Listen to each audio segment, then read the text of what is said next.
हम लोग जो डिस्कशन करने वाले हैं आपका केजीएस आईएएस की जो टेस्ट नंबर 2 जो आई है, जो कि मुख्यतः ज्योग्राफी एंड एनवायरनमेंट से आपको प्रश्न देखने को मिलेंगे। ठीक है, प्रश्नों की संख्या की बात करें 150 टोटल प्रश्न है, जो कि सारे के सारे प्रश्न ज्योग्राफी और एनवायरनमेंट से ही आपको देखने को मिलेंगे। ठीक है, टेस्ट 1 जो था पॉलिटी का था, जिसका डिस्कशन हम लोगों ने पहले किया था। प्लेलिस्ट में ढूंढेंगे तो आपको पार्ट 1 पार्ट 2 के रूप में टेस्ट 1 का आपको डिस्कशन आपको दिख जाएगा। ठीक है, चलिए, अगर आपको लोग को अच्छा लगे तो लाइक एंड सब्सक्राइब जरूर कीजिएगा। चलिए शुरू करते हैं और पहला क्वेश्चन देखेंगे, जो कि आपका इस प्रकार से है। ठीक है, पहला क्वेश्चन ये रहा आपके सामने में। ठीक है, निम्नलिखित में से किस देश की सीमा भूमध्य सागर से नहीं लगती है? ठीक है, ट्यूनीशिया, सऊदी अरब, जॉर्डन, सर्बिया और बुल्गारिया। ठीक है, किनकी सीमा की बात करेंगे तो भूमध्य सागर से नहीं लगती है, तो इसका आंसर क्या होगा? ठीक है, ध्यान रखिए, इसका आंसर जो होगा बी। ठीक है, इसका आंसर क्या होगा? बी हो जाएगा। ठीक है, तो सऊदी अरब की नहीं लगती है, जॉर्डन की नहीं लगती है, ठीक है, साथ में सर्बिया की नहीं लगती है और बुल्गारिया की नहीं लगती है। ठीक है, ध्यान में रखेंगे। ठीक है, अब हम बात करें किसकी सीमा लगती है मतलब भूमध्य सागर से, तो कुल 21 देश की सीमा लगती है। ठीक है, कितने देशों की सीमा लगती है? तो कुल 21 देश की सीमा की बात करेंगे तो भूमध्य सागर से लगती है। आप इसे याद रखिएगा, इंपॉर्टेंट है। ठीक है, अगर बात करेंगे सारे 21 देशों के नाम की बात करेंगे, अल्बानिया है, अल्जीरिया है, बोस्निया है, हर्जेगोविना है, कोर्सिया है, साइप्रस है, मिस्र है, फ्रांस है, ग्रीस है, ठीक है, इजराइल है, इटली है। हाँ, इजराइल की सीमा जो होती है भूमध्य सागर से लगती है, ये आपके लिए इंपॉर्टेंट हो जाएगा, क्योंकि इजराइल का नाम क्या है अभी युद्ध की वजह से काफी मतलब पेपर में या फिर विभिन्न जगहों पे देखने को मिलता है। ठीक है, ध्यान में रखना। उसके बाद बात करेंगे लेबनान की सीमा की बात करेंगे, वो भी लगता है। इटली की भी सीमा लगती है, Libya, Malta, Monaco, Montenegro, Morocco, Slovenia, Spain, Syria, Tunisia और तुर्की की सीमा लगती है। ठीक है, आपको ध्यान में रखना है, टोटल 21 देशों की सीमा की बात करेंगे तो आपका किससे लगता है? 21 देशों की सीमा की बात करेंगे तो आपका भूमध्य सागर के साथ लगता है। ठीक है, आप चलेंगे पहला नंबर क्वेश्चन, दूसरा नंबर क्वेश्चन देखेंगे। भारत में कॉफी उत्पादन के संबंध में निम्नलिखित कथनों पर आपको विचार करना है। ठीक है, भारत की कॉफी में रोबास्टा और अरेबिका दोनों किस्मों के उत्पादन करता है। तमिलनाडु भारत में सबसे अधिक कॉफी उत्पादन करने वाला राज्य है। तो पहला कथन सही हो जाएगा, दूसरा कथन गलत हो जाएगा कि तमिलनाडु सर्वाधिक कॉफी की उत्पादन भारत में नहीं करता है। ठीक है, भारत में कॉफी के उत्पादन की बात करेंगे, सर्वाधिक कॉफी के उत्पादन किस राज्य में होता है? बताइए, किस राज्य में होता है? कर्नाटक। ठीक है, ध्यान रखें। ठीक है, किस राज्य में? कर्नाटक कॉफी का सबसे बड़ा उत्पादक राज्य है। ठीक है, ध्यान रखेंगे। ठीक है, सबसे बड़ा कॉफी का उत्पादक राज्य की बात करेंगे, कर्नाटक आता है। ठीक है, अकेले 70% की हिस्सेदारी जो है कर्नाटक के पास है। ठीक है, उसके बाद केरल आएगा कर्नाटक के बाद। ठीक है, उसके बाद केरल के बाद क्या आएगा? तो तमिलनाडु आएगा। ठीक है, ध्यान रखें, केरल के बाद क्या आएगा? तो तमिलनाडु आएगा। ठीक है, ध्यान रखें, तमिलनाडु की लगभग 50% कॉफी का उत्पादन केवल नीलगिरी जिले में होता है। ठीक है, नीलगिरी का क्षेत्र जो है वहां पे आपको 50% अकेले कॉफी का उत्पादन ओवरऑल तमिलनाडु का टोटल प्रोडक्शन का आपको ध्यान में होता है, वहीं पे होता है। ठीक है, अरेबिका की बात करें, कॉफी का बहुत अच्छा किस्म 15 डिग्री सेल्सियस से लेकर 25 डिग्री सेल्सियस के बीच का ठंडा और एक समान तापमान जो होता है इसके लिए उपयुक्त होता है। जबकि रोबस्टा की बात करेंगे तो इसके लिए 20 से 30 डिग्री का टेम्परेचर क्या होता है?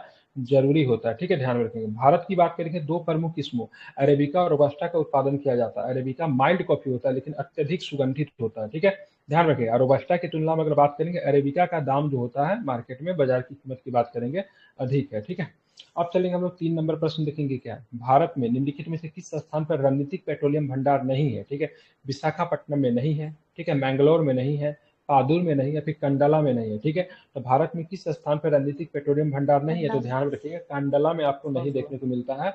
कहाँ पे है? तो ध्यान रखिएगा, Indian strategic petroleum reserve limited. ठीक है, इसकी स्थापना की बात करेंगे तो 2004 में स्थापना होती है। ठीक है, और पेट्रोलियम और प्राकृतिक गैस मंत्रालय के अनुसार अगर बात करेंगे तो भारत की मौजूदा भूमिगत रणनीतिक पेट्रोलियम रिजर्व की बात करेंगे तो सुविधाओं की संयुक्त क्षमता 5.33 मिलियन मीट्रिक टन कच्चे तेल की। ये भंडारण स्थल रणनीतिक रूप से दो राज्यों में आपको देखने को मिलते हैं। ठीक है, एक तो आपको आंध्र प्रदेश में है जो कि विशाखापट्टनम में पड़ता है, विशाखापट्टनम में जो कि आंध्र प्रदेश में आपको देखने को मिलता है। मंगलूर की बात करेंगे तो कर्नाटक में देखने को मिलता है। पादुर की बात करेंगे तो कर्नाटक में देखने को मिलता है। आपको ध्यान होना चाहिए, करेंट अफेयर्स में भी हमने इस प्रश्न के बारे में चर्चा किया था ना, याद आया कुछ? करंट अफेयर्स में भी चर्चा हम लोग किया था। मुख्यतः कहाँ पे है? तो ध्यान रखिएगा, आपको आंध्र प्रदेश और कर्नाटक में दो स्थान पे है, मंगलूर और पादुर में है। ठीक है, और आंध्र प्रदेश के विशाखापट्टनम में। ठीक है, जबकि रणनीतिक पेट्रोलियम रिजर्व जिसको एसपीआर कहते हैं, ठीक है, स्ट्रेटेजिक पेट्रोलियम रिजर्व, इसकी स्थापना कब हुई थी? 2004 में हुई थी, और ये आपको कंडाला में आपको नहीं देखने को मिलती है। नदी की युवावस्था के दौरान निम्नलिखित में से कौन सी परिदृश्य विकसित होती है? ठीक है, बताना, नदी की युवा अवस्था के दौरान निम्नलिखित में से कौन सी परिदृश्य विकसित होती है? तो ध्यान रखिए, वी आकार की घाटी, झरना, गोखुर झील या फिर प्राकृतिक तटबंध। तो क्या होता है, तो जब नदी जब युवावस्था में होता है तो निम्नलिखित में से कौन सी परिदृश्य विकसित होती है, तो ध्यान में रखेंगे क्या हो जाएगा, एक और दो हो जाएगा, एक आपका क्या होगा, वी आकार की घाटी हो जाएगा, और दूसरा की बात करेंगे तो क्या होगा, झरना हो जाएगा। ठीक है, नदी को 3 मुख्य चरणों से विभाजित किया जाता है, जिनमें से प्रत्येक की अपनी अलग गतिविधियां और विशेषता होती है। ठीक है, ध्यान रखेंगे। बात करेंगे, एक होता है युवा युवा चरण होता है। ठीक है, उसके बात करेंगे तो युवा चरण ऊपरी ढाल में खड़ी होती है, तब इनकी प्राथमिक गति ऊर्ध्वाधर अपर्दन होती है। इस चरण में नदी का स्रोत, सहायक नदी, भी आकार की घाटी, झरना, क्षिप्रिका और गौर शामिल है। तो युवा चरण में क्या क्या हो जाएगा, भी आकार की घाटी आ जाएगी, झरना आ जाएगा, क्षिप्रिका आ जाएगा, और साथ में आपका गौर्ज भी शामिल होता है। ठीक है, ध्यान में रखना है। सबसे निचले भाग की बात करेंगे तो तीसरा स्तर का होता है। ठीक है, मध्य चरण भी होता है, सबसे नीचे वाला चरण भी आपको देखने को मिलता है। अब चलिए हम लोग देखेंगे, आपका 5 नंबर प्रश्न पे हम लोग विचार करते हैं। ठीक है, गेहूं का सर्वाधिक उत्पादन करने वाला राज्य कौन होता है, तो यहाँ पे पंजाब लिखा हुआ है, क्या ये बात सही है क्या? ठीक है, तो ध्यान रखिएगा, उपर्युक्त में से कौन सा कथन सही सुमेलित है, तो गलत है ना, पंजाब गेहूं का सर्वाधिक उत्पादन उत्तर नहीं प्रदेश करता, होगा। जो कि गेहूं का सर्वाधिक कौन करता है, तो यूपी करता है। क्या करता है, यूपी करता है। मूंगफली की बात करेंगे तो उत्तर प्रदेश, तो ये भी गलत है, मूंगफली का सबसे अधिक कौन करेगा, तो गुजरात करेगा। क्या करेगा, गुजरात। गुजरात करेगा। ठीक है, सोयाबीन की बात करेंगे महाराष्ट्र, तो सोयाबीन का भी गलत ही है। ठीक है, सोया प्रदेश किसके नाम से जानते हैं, मध्य तो मध्य प्रदेश को। प्रदेश को जानते हैं। ठीक है, तो ये सारे के सारे प्रश्न क्या हो जाएंगे, ऑप्शन जो दिए हुए हैं वो क्या है, गलत है। ठीक है, इनमें से कोई भी ऑप्शन की बात करेंगे तो कोई भी ऑप्शन क्या है, सही नहीं है। ठीक है, ध्यान में रखेंगे। अब अकेले मध्य प्रदेश की बात करेंगे तो सोयाबीन का भारत में लगभग 83% सोयाबीन की खेती इन दोनों राज्यों में होती है, मध्य प्रदेश और महाराष्ट्र में। ठीक है, एड्रियाटिक सागर इटली, ठीक है, काला सागर रोमानिया, लाल सागर दक्षिणी सूडान। ठीक है, बूफोर्ट सागर की बात करेंगे नॉर्वे। बताना है उपयुक्त, ठीक है, उपयुक्त युग्म में से कौन सा सही है। ठीक है, बताना उपयुक्त में से कौन सा सही है। ठीक है, बताना 1 और 4 सही है, 1 और 2 सही है, ठीक है, 2 और 3 सही है, फिर उपयुक्त तो सभी सही है। बताइए क्या इसका सही आंसर लग रहा है आपको। ठीक है, इसका सही आंसर जो है 1 और 2 सही है। ठीक है, इसका 6 का क्या ऑप्शन लिया है, बी लिया है कि एड्रियाटिक साही की बात, एड्रियाटिक सागर इटली सही है। काला सागर की बात करेंगे तो रोमानिया के साथ उसकी सीमा लगती है। ठीक है, काला सागर काफी चर्चा में है। ठीक है, काला सागर काफी चर्चा में, रूस यूक्रेन युद्ध के लेकर काला सागर काफी चर्चा में। ठीक है, इसकी सीमा की बात करेंगे तो यूक्रेन के साथ लगती है। किसके साथ लगती है, यूक्रेन के साथ लगती है, रूस के साथ लगती है इसकी सीमा। ठीक है, जॉर्जिया के साथ इसकी सीमा लगती है। ठीक है, तुर्की के साथ इसकी सीमा लगती है। ठीक है, बुल्गारिया के साथ इसकी सीमा लगती है। ठीक है, बुल्गारिया के साथ इसकी सीमा क्या है, से लगती है, ध्यान में रखेंगे। और साथ में रोमानिया के साथ भी इसकी सीमा लगती है। ठीक है, माइक बंद कीजिए, बहुत आवाज आ रही है, माइक नीचा करके रखते हैं आप लोग। ठीक सर है, काला रोमानिया के सागर की साथ में सीमा कितने देशों से लगती है? यहाँ पे लिख दिए ना, देश का नाम पढ़ लीजिए कितने देश के साथ लगती है। सर ठीक है, वही दिए वो, हाँ। काला सागर की सीमा कितने देशों से लगती है? यहाँ पे जो दिया हुआ यूक्रेन है, रूस है, जॉर्जिया है, तुर्की है, बुल्गारिया है, रोमानिया है। इसके अलावा अगर कोई देश पता है तो बताइए, लिख दे रहा हूँ यहाँ पे। ठीक है, उसका चलिए। उसका एक तो ट्रिक है सर, राम नाम बोलोगे तो रशियन क्रेन ट्रक से जाओगे। चलिए ठीक है, चलिए ठीक है, सर तो उसके हिसाब से आपका कितना देश होना चाहिए अकॉर्डिंग टू, अगर मेरे पास जो टेस्ट सीरीज है उसमें रूस दिया हुआ है, यूक्रेन दिया हुआ 2 देश, जॉर्जिया 3 हो गया, तुर्की 4 हो गया, बुल्गारिया 5 हो गया, रोमानिया 6 हो गया। 6 के अलावा कोई देश पता है तो बताइए। रोमानिया हुआ ना, ठीक है, राम नाम से रोमानिया, बुल्गारिया, रसिया, हाँ क्रेन यूक्रेन, हाँ तुर्की होगा सर, हाँ, तुर्की। ठीक है। तो तुर्की तुर्की लिखे होगा नहीं है सर, यहाँ पे, अरे तुर्की तो लिख ही दिए यहाँ पे। ठीक है, तुर्की बाकी सब ट्रिक एग्जाम में, जाओगे और जॉर्जिया। हाँ ये भी जॉर्जिया भी लिखा हुआ है। बाकी ये सब ट्रिक एग्जाम में काम नहीं करता है। बेसिक जो तरीका है, यूक्रेन, रूस, जॉर्जिया, तुर्क, बुल्गारिया, रोमानिया लिखिए। और इंपॉर्टेंट इसलिए क्योंकि रूस यूक्रेन का युद्ध चल रहा है, तो इसलिए प्रश्न आने की संभावना है। ठीक है, ध्यान रखिए। फिर से 6 देश है, रूस है, यूक्रेन है जो कि पड़ोसी देश है, फिर जॉर्जिया याद रखिए जो कि यूएसएसआर के टूटने से ही बना था, तुर्की याद रखिए, बुल्गारिया याद रखिए, रोमानिया, रोमानिया यूएसएसआर के टूटने से ही बना था। ठीक है, चलिए, 1 2 इसका सही। अब चलते आगे, देखिए नदियों के संदर्भ में निम्नलिखित कथनों पर विचार कीजिए।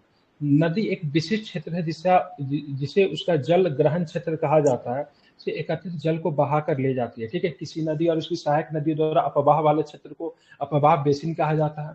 एक अपवाह बेसिन को दूसरे से अलग करने वाली सीमा रेखा को जल संभर के रूप में जाना जाता है, या फिर जल संभर क्षेत्रफल में छोटे होते हैं जबकि बेसिन बड़े क्षेत्रों को कवर करते हैं। बताइए उपयुक्त में से कौन सा कथन सही है।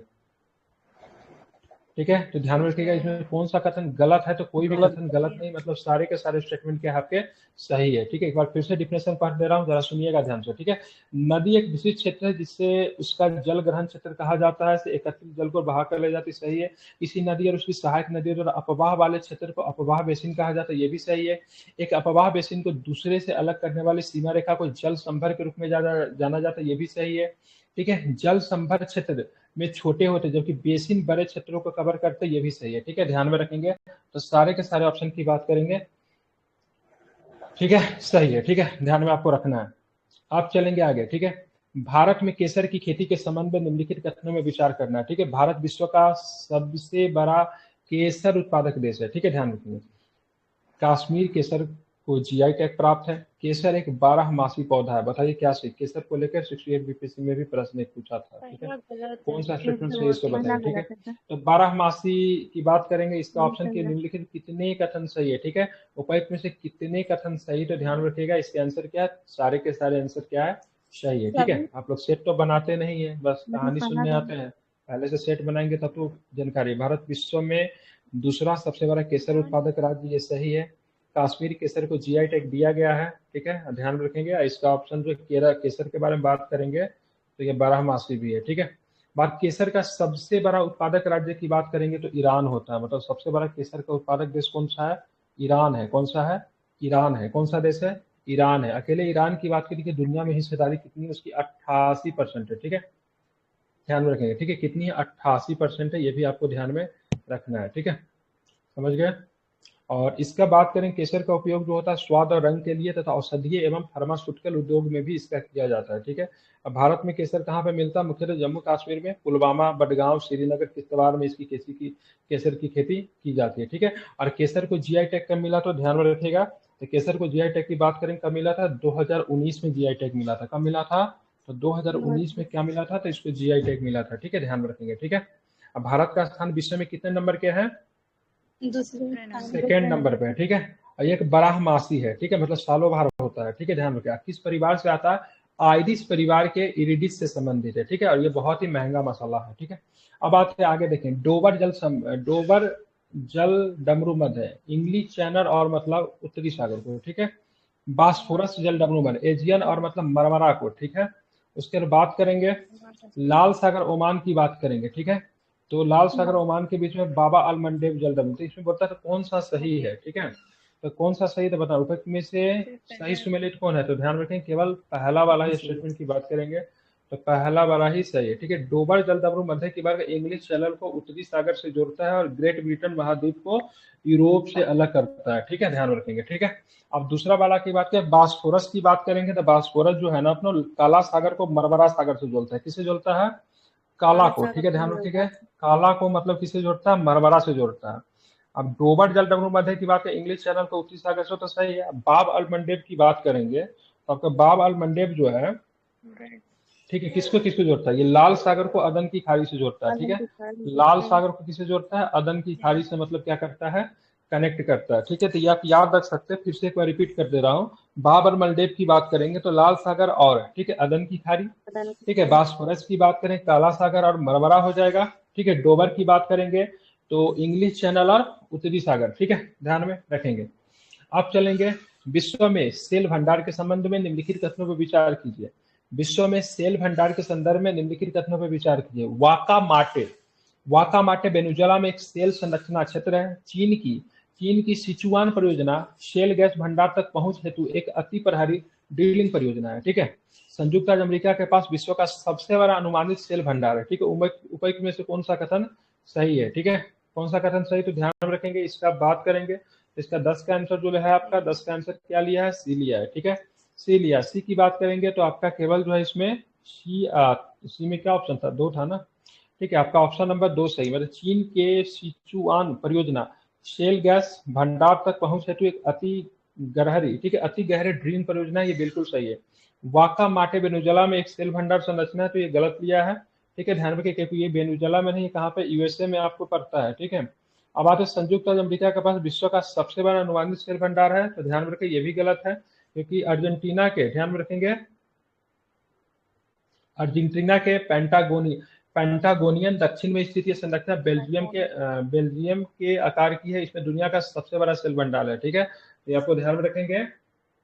तो यहाँ पे मतलब क्या होगा इसका, संयुक्त अमेरिका के पास विश्व का सबसे बड़ा, ये पूछ क्या रहा है यहाँ पे, सोल्यूशन के हिसाब से तो गलत ले रहा है इसको। हाँ, ये सीओ चीन के पास सबसे बड़ा है, ठीक है। संयुक्त राज्य अमेरिका के पास विश्व का सबसे अनुमानित सेल भंडार है, तो ये गलत लिया है, ठीक है। क्योंकि यहाँ पे क्या हो जाएगा, वेनेजुएला हो जाएगा, ठीक है। गलत है ये, ठीक है। अब चलते आगे चलेंगे, देखेंगे यहाँ पे आग्नेय चट्टान के संबंध में निम्नलिखित कथनों पर विचार करना। ये समानता क्रिस्टलीय प्रकृति की होती है, ये परतदार होती है, इनमें प्राय जीवाश्म होते हैं। आग्नेय चट्टानें प्रकृति में सदैव अम्लीय होती है। बताना कौन सा स्टेटमेंट सही है, पहला सही है, बताइए। ठीक है, तो ध्यान में रखेंगे, ये समानांतर क्रिस्टलीय प्रकृति की होती है, सही है। ये परतदार होती है, इसमें जीवाश्म होता है, तो गलत है, ठीक है। क्योंकि आग्नेय चट्टानें पिघली हुई सामग्री से ठंडी होती है और तलछटी चट्टानों की तरह परतों में नहीं बनती। जीवाश्म पौधे और जानवरों का अवशेष होते हैं और ये आमतौर पर आग्नेय चट्टानों में संरक्षित नहीं होते, क्योंकि उनका निर्माण उस तापमान पर होता है। ये गलत है। आग्नेय चट्टान प्रकृति में सदा अम्लीय होते हैं, तो ध्यान रखें, ये भी गलत है। आग्नेय चट्टान की संरचना अम्लीय से लेकर क्षारीय तक हो सकती है। अम्लीय भी हो सकता है और आपका क्षारीय भी हो सकता है, इसलिए गलत है। आपका ऑप्शन नंबर ए सही है, ठीक है। अब आते हैं, देखेंगे यहाँ पे, ठीक है। निम्नलिखित देशों पर विचार, नाइजर, दक्षिण सूडान, नाइजेरिया, चाड, माली, ठीक है। सहारा रेगिस्तान से मतलब कौन, उपयुक्त किन देशों में सहारा रेगिस्तान का विस्तार है, ठीक है। तो इसका आंसर जो होगा आपका क्या हो जाएगा, ठीक है, 1, 4, 5, ठीक है। क्या हो जाएगा, 1, 4, 5 इसका आंसर है। नाइजर में है, ठीक है, चाड में है, माली है, ठीक है। दक्षिणी सूडान और नाइजीरिया में नहीं है, ठीक है। और सहारा रेगिस्तान की बात करेंगे तो उत्तरी सहारा उत्तरी अफ्रीका में फैला एक रेगिस्तान है। ये दुनिया का सबसे बड़ा गर्म रेगिस्तान है, ठीक है। कैसा है, गर्म है। ये अंटार्कटिका और उत्तरी अफ्रीका का तीसरा सबसे बड़ा रेगिस्तान है। सहारा रेगिस्तान में अल्जीरिया, चाड, मिस्र, लीबिया, माली, मौरितानिया, ठीक है, मोरक्को, नाइजर, पश्चिमी सहारा, सूडान, ट्यूनेशिया देशों के बड़े हिस्से शामिल है, ठीक है। कितने देश है सहारा रेगिस्तान के साथ सीमा लगाते हैं, ठीक है। तो टोटल की बात करेंगे 12 देश है, ठीक है। 12 देश की बात करेंगे तो सहारा के साथ मतलब क्या लगाते हैं, सीमा आपके लगाते हैं, ठीक है। फिर से एक बार देश का नाम रिपीट कर रहा हूँ, ठीक है। अल्जीरिया, चाड, मिस्र, लीबिया, माली, मौरितानिया, मोरक्को, नाइजर, पश्चिमी सहारा, सूडान, ट्यूनीशिया देशों के बड़े हिस्से शामिल है, ठीक है। अब आते हैं, कौन, 11 ही है, 12 नहीं है, 11 है। देख लीजिए कितने बार क्रॉस चेक कर लीजिए, ठीक है। 11 की 12 है। अब इस ऑप्शन में नहीं हो सकता, इसमें मिसिंग भी हो, ठीक है। एक्चुअली में क्या है, एक बार डाटा चेक कर लीजिए, ठीक है।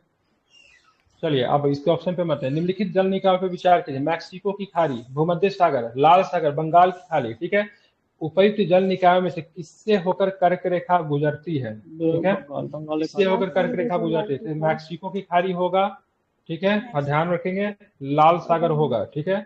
भूमध्य सागर नहीं होगा, बंगाल की खाड़ी नहीं होगा, ठीक है। बंगाल की खाड़ी पूरब में पड़ता है, भारत से गुजरेगा तो कर्क रेखा बीचों बीच गुजर जाता है, तो पूरब में कहाँ से जाएगा, ठीक है। तो यहाँ पे ध्यान रखिएगा, मैक्सिको के खाड़ी है, लाल सागर होगा, ठीक है। मतलब ऑप्शन नंबर क्या होगा, तो ऑप्शन नंबर 13 का क्या हो जाएगा, बी होगा, ठीक है।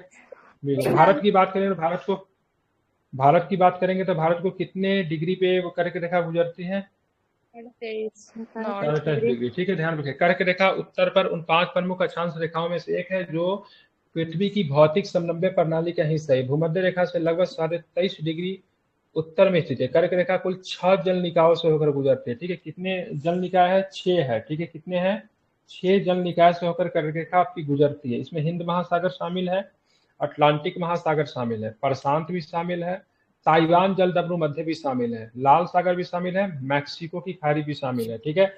ध्यान रखेंगे, ठीक है। कौन नहीं शामिल है, तो बंगाल की खाड़ी और भूमध्य सागर आपका नहीं शामिल है, याद रखिएगा।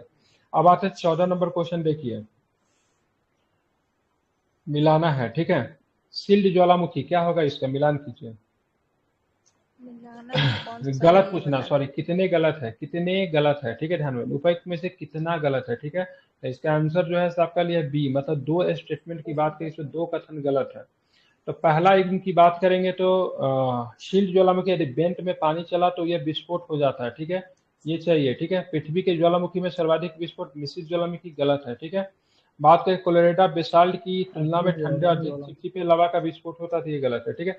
दूसरा युग्म गलत इसलिए है क्योंकि मिश्रित ज्वालामुखियों की विशेषता बेसाल्ट की तुलना में ठंडे और अधिक चिपचिपे लवा का विस्फोट है।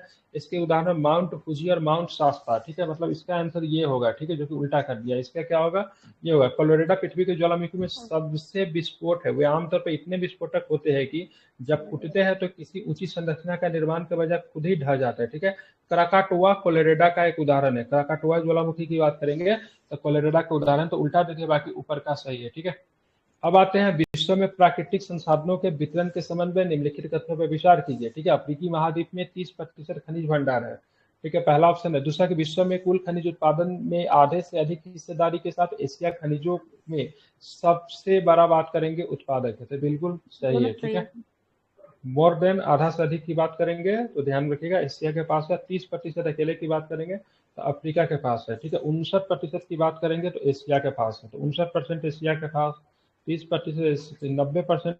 इसीलिए इन्हीं राष्ट्रों को सबसे ज्यादा क्या बनाया गया, उपनिवेशवाद का, कॉलोनी का शिकार बनाया गया। ठीक है, ध्यान रखेंगे, समझ रहे हैं। 90% के साथ ये लोग टॉप पे है। ठीक है, ध्यान रखेंगे। 59% आपको एशिया में आपको देखने को मिल जाता है। ये कितना हो गया, लगभग 90 नहीं 89% हो गया। नहीं, अब 11% पे मतलब पूरा विश्व है, जिसमें से ध्यान में रखेंगे।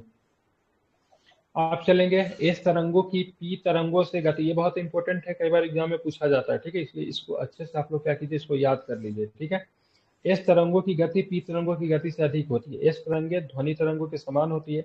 एस तरंगे केवल ठोस पदार्थों में संचरण कर सकते हैं। ठीक है, पी तरंगे तरल और ठोस तीनों माध्यम में संचरण कर सकते हैं। तो इसको जरा हम लोग देखते हैं अच्छे से। सबसे पहले इसका बात करेंगे कौन से कथन सही है, तो इसका आपका 3 और 4 स्टेटमेंट की बात करेंगे सही। दैट मीन्स आपका ये और ये सही है। ठीक है, अब यहाँ पे देखेंगे पहला स्टेटमेंट की बात करेंगे। देखिए, भूकंप के दौरान उत्पन्न तरंगों को भूकंपीय तरंगे कहा जाती है। दो तरफ प्रकार के होते हैं, एक होते हैं भूगर्भिक तरंगे होते हैं, एक होता है सतही तरंगे होते हैं। ठीक है, भूगर्भिक तरंगों की बात करेंगे तो सबसे पहले पी तरंग के बारे में हम लोग करते हैं। ये तेजी से चलती है और सतह पर सबसे पहले पहुंचती है। ठीक है, पी तरंगे की बात करेंगे प्राइमरी होता है। ठीक है, तो ये तेजी से भी चलता है, सतह पे सबसे पहले पहुंचता है। ठीक है, इसको क्या बोलते हैं, प्राइमरी वेव्स या फिर प्राथमिक तरंग कहा जाता है। पी तरंगे ध्वनि तरंगों के समान होती है। ठीक है, क्योंकि ये जब चट्टानों से होकर गुजरती है तो इस चट्टानों को धक्का देती है।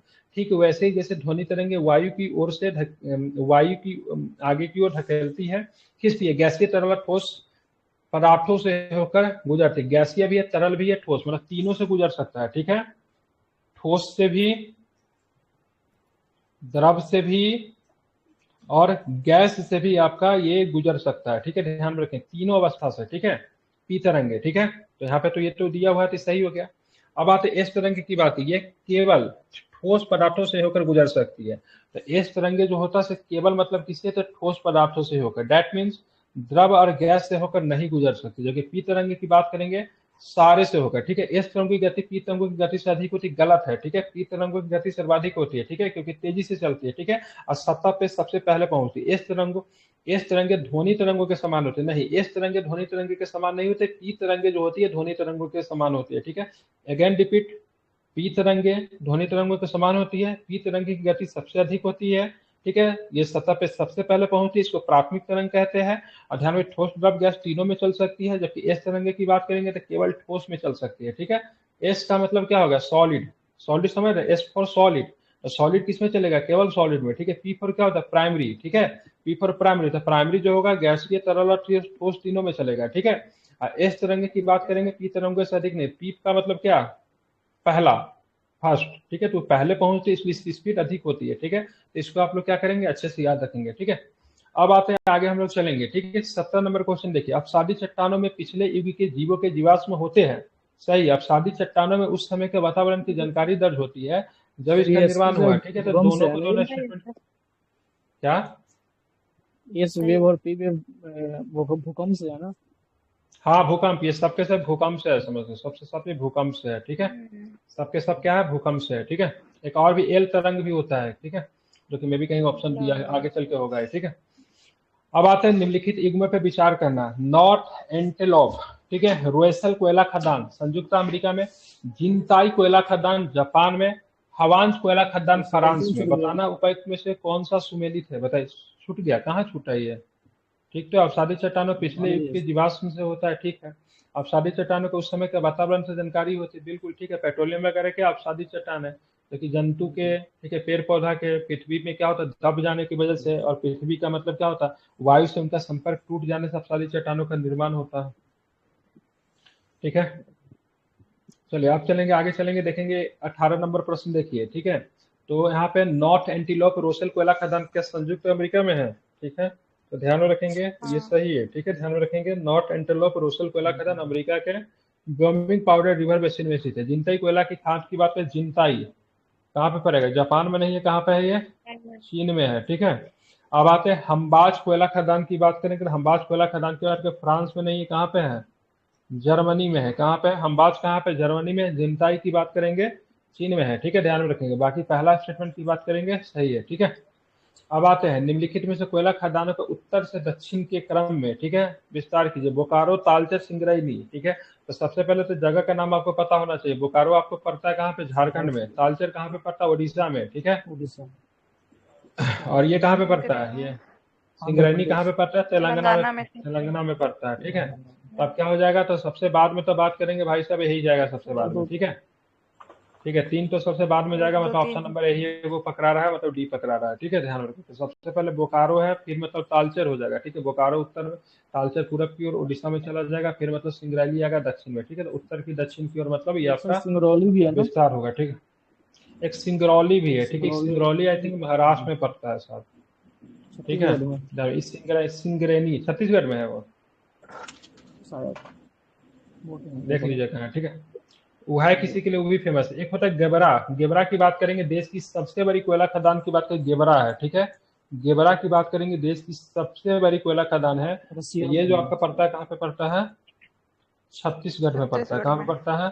छत्तीसगढ़ में गेबरा पड़ता है। ठीक है, अब आते 20 नंबर क्वेश्चन देखते हैं। ठीक है, पृथ्वी की संरचना के संदर्भ में निम्नलिखित कथनों पर विचार कीजिए। महासागरीय परत महाद्वीपीय परत की तुलना में अधिक मोटी होती है। ठीक है, महासागरीय परत महाद्वीपीय परत की तुलना में अधिक मोटी होती है। मेंटल मैग्मा का मुख्य स्रोत है।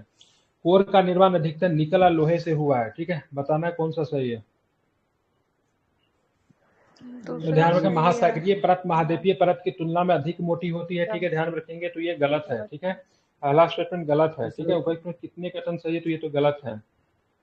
आप देखें, मेंटल मैग्मा का मुख्य स्रोत है। ठीक है, कोर का निर्माण निकल और लोहे से होता है। ठीक है, तो आपका ये 2 सही है। ठीक है, ध्यान रखिए। अब हम लोग जानते हैं भूप्रपट्टी की मोटाई महासागरीय और महाद्वीपीय क्षेत्रों के अंतर्गत भिन्न भिन्न होती है। महाद्वीपीय परत की तुलना में महासागरीय परत की बात करेंगे पतली होती है। ठीक है, महासागरीय परत की औसत मोटाई की बात करेंगे, महासागरीय परत की औसत मोटाई कितना है? 5 किलोमीटर है। ठीक है, 5 किलोमीटर है। ठीक है, जबकि मतलब महाद्वीपीय परत की मोटाई की बात करें, महाद्वीपीय परत की मोटाई की बात करें कितना है? तो ध्यान में 30 किलोमीटर है। ठीक है, मेंटल मैग्मा का मुख्य स्रोत है, तो ध्यान में रखेंगे। अब मेंटल कहते हैं कि पृथ्वी के आगे के आंतरिक भाग को मेंटल कहा जाता है। ठीक है, ध्यान रखिए, 2900 किलोमीटर की गहराई तक फैला हुआ होता है। ठीक है, तीसरा कथन की बात की, ये भी सही है। ठीक है, पृथ्वी की कोर अत्यधिक भारी पदार्थ से मिलकर बना, जिसमें अधिकतर निकेल और लोहा होता है, इसलिए क्या बोलते हैं इसको? नीफे बोलते हैं। क्या होता है? NE for nickel, F for Fe का मतलब क्या होता है? Fi का मतलब, Fe का मतलब क्या होता है? लोहा होता है। ठीक है, तो 2 कथन सही है, पहला दूसरा, बाकी दूसरा तीसरा सही है, पहला गलत। अपक्षय के संबंध में निम्नलिखित कथनों पर विचार कीजिए। पृथ्वी की सतह पर चट्टानों खनिजों के टूटने या घुलने का वर्णन करता है। सही है ये। चट्टानों के अपक्षय से कुछ मूल्यवान अयस्कों के संवर्धन में भी मदद मिलती है। ध्यान रखें, तो ये भी आपका सही है। ठीक है, यहाँ पे अपसल्कन अपक्षय के प्रभावों में से एक है। ठीक है, ध्यान रखेंगे, तो ये गलत है। ठीक है, अपसल्कन एक प्रकार का अपक्षय है, तब घटित हो जब भूमि की सतह से सामान्यतः दरार दिखाई देते हैं। परिणाम स्वरूप उत्थान और क्षरण के दौरान दबाव में कमी होती है। ठीक है, प्लूटोनिक आग्नेय चट्टानों में, ठीक है, कथन 3 भी सही है। ठीक है, ठीक है, कथन 3 भी सही है। ठीक है, और पहला दूसरा भी सही, सब सही है। ठीक है, तो ऑप्शन क्या हो जाएगा इसका? सी ऑप्शन हो जाएगा। ठीक है, ऑल स्टेटमेंट सही है। ठीक है, हाँ ठीक है, सारे के सारे सही है, कोई दिक्कत नहीं, ऑल स्टेटमेंट। आप चले सौर मंडल के संदर्भ में निम्नलिखित कथनों पर विचार कीजिए। सौर मंडल के सभी ग्रहों का निर्माण लगभग एक ही समय के अवधि में हुआ है। ठीक है, तो ध्यान रखिएगा, सौर मंडल के सभी ग्रहों की सतह की बात करें ठोस होता है। ठीक है, सौर में सभी ग्रहों के अपने अपने प्राकृतिक उपग्रह है, तो बताना कौन सा स्टेटमेंट सही है। ठीक है, तो पहला वाला स्टेटमेंट की बात सही है, ये गलत है, ये गए। ठीक है, क्योंकि सौर मंडल के सभी ग्रहों का अपने अपने प्राकृतिक उपग्रह नहीं है, क्योंकि बुध और शुक्र के पास कोई भी उपग्रह नहीं है। ठीक है, सौर मंडल के सभी ग्रह की सतह की बात करेंगे ठोस है तो ऐसा भी बात नहीं है, ठीक है। सभी ग्रहों का बात करेंगे ठोस नहीं होता, गैसीय भी होता है, ठीक है। क्योंकि बात करेंगे स्थलीय ग्रहों की बात करेंगे, क्योंकि 3 को छोड़ के, ठीक है, 3 के छोड़ के बात करेंगे, सॉरी 4 को छोड़ के आउटर प्लैनेट जो होता है बृहस्पति शनि यूरेनस और नेपच्यून की सतह की बात करेंगे, ठोस नहीं होता है, ठीक है। ठोस क्या होता है, तो शुरू का 4 गो ठोस है, बाकी गैसीय है, ठीक है। अब बात करेंगे आगे चल के इसका आंसर क्या हो जाएगा, तो केवल एक इसका आंसर क्या आपका सही है, ठीक है। अब चलेंगे यहाँ पे 23 नंबर प्रश्न को देखिए, ठीक है। क्षोभ मंडल ध्रुवों की तुलना में भूमध्य रेखा पर अधिक मोटा है। क्षोभ मंडल ध्रुवों की तुलना में भूमध्य रेखा पर अधिक मोटा है, ठीक है, इसको ध्यान में रखेंगे। पृथ्वी की सतह पर ताप के अंदर के कारण गर्म स्थानों की संवहन धाराएं अधिक ऊंचाई तक उठती है, ठीक है। बताना उपयुक्त में से कौन सा स्टेटमेंट की बात करेंगे, ठीक है, सही है, ठीक है। तो ए आर और दोनों कथन सही है, ठीक है, और एक ही सही व्याख्या भी करता है, ठीक है। ध्यान रखें क्या है, तो पृथ्वी क्षोभ मंडल ध्रुवों की तुलना में भूमध्य रेखा पर अधिक मोटा है, ध्यान रखिएगा। पृथ्वी की सतह के ताप के अंदर के कारण गर्म स्थानों पर संवहन धाराएं अधिक ऊंचाई पर उठती है, ये भी आपका सही है, ठीक है। अब आते हैं हम लोग देखेंगे निम्नलिखित कथनों पर फिर से विचार करना। ब्राजील के उष्णकटिबंधीय वर्षावन में औसत दैनिक तापांतर औसत वार्षिक तापांतर से काफी अधिक होता है, ठीक है।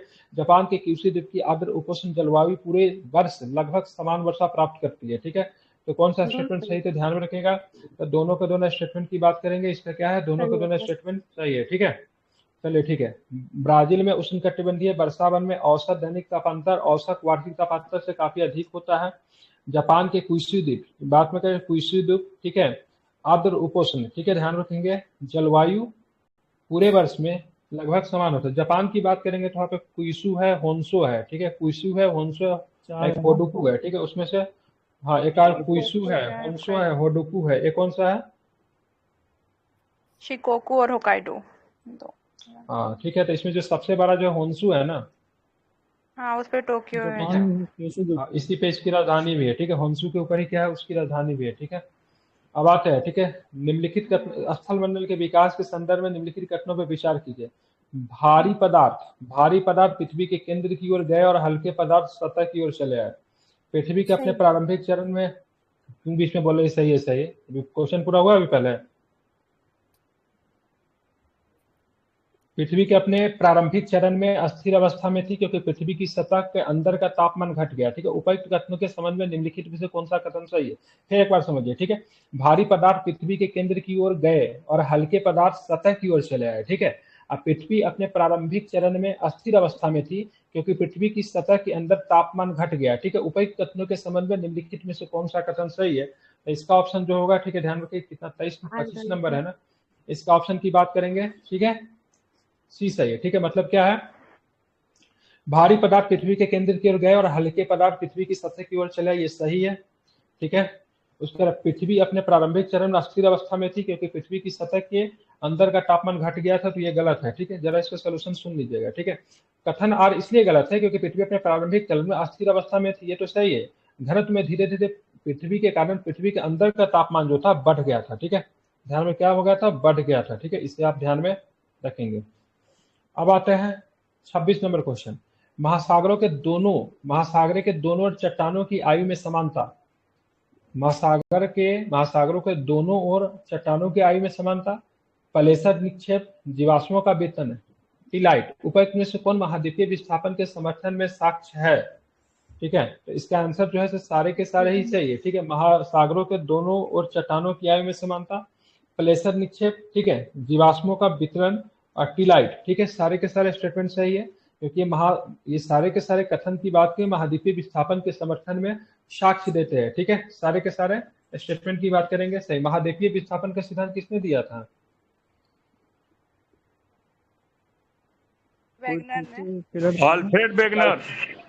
अल्फ्रेड वेगनर ने सिद्धांत को दिया था, ठीक है, ध्यान में रखेंगे, ठीक है। अब चलते हैं 27 नंबर क्वेश्चन देखेंगे, ठीक है।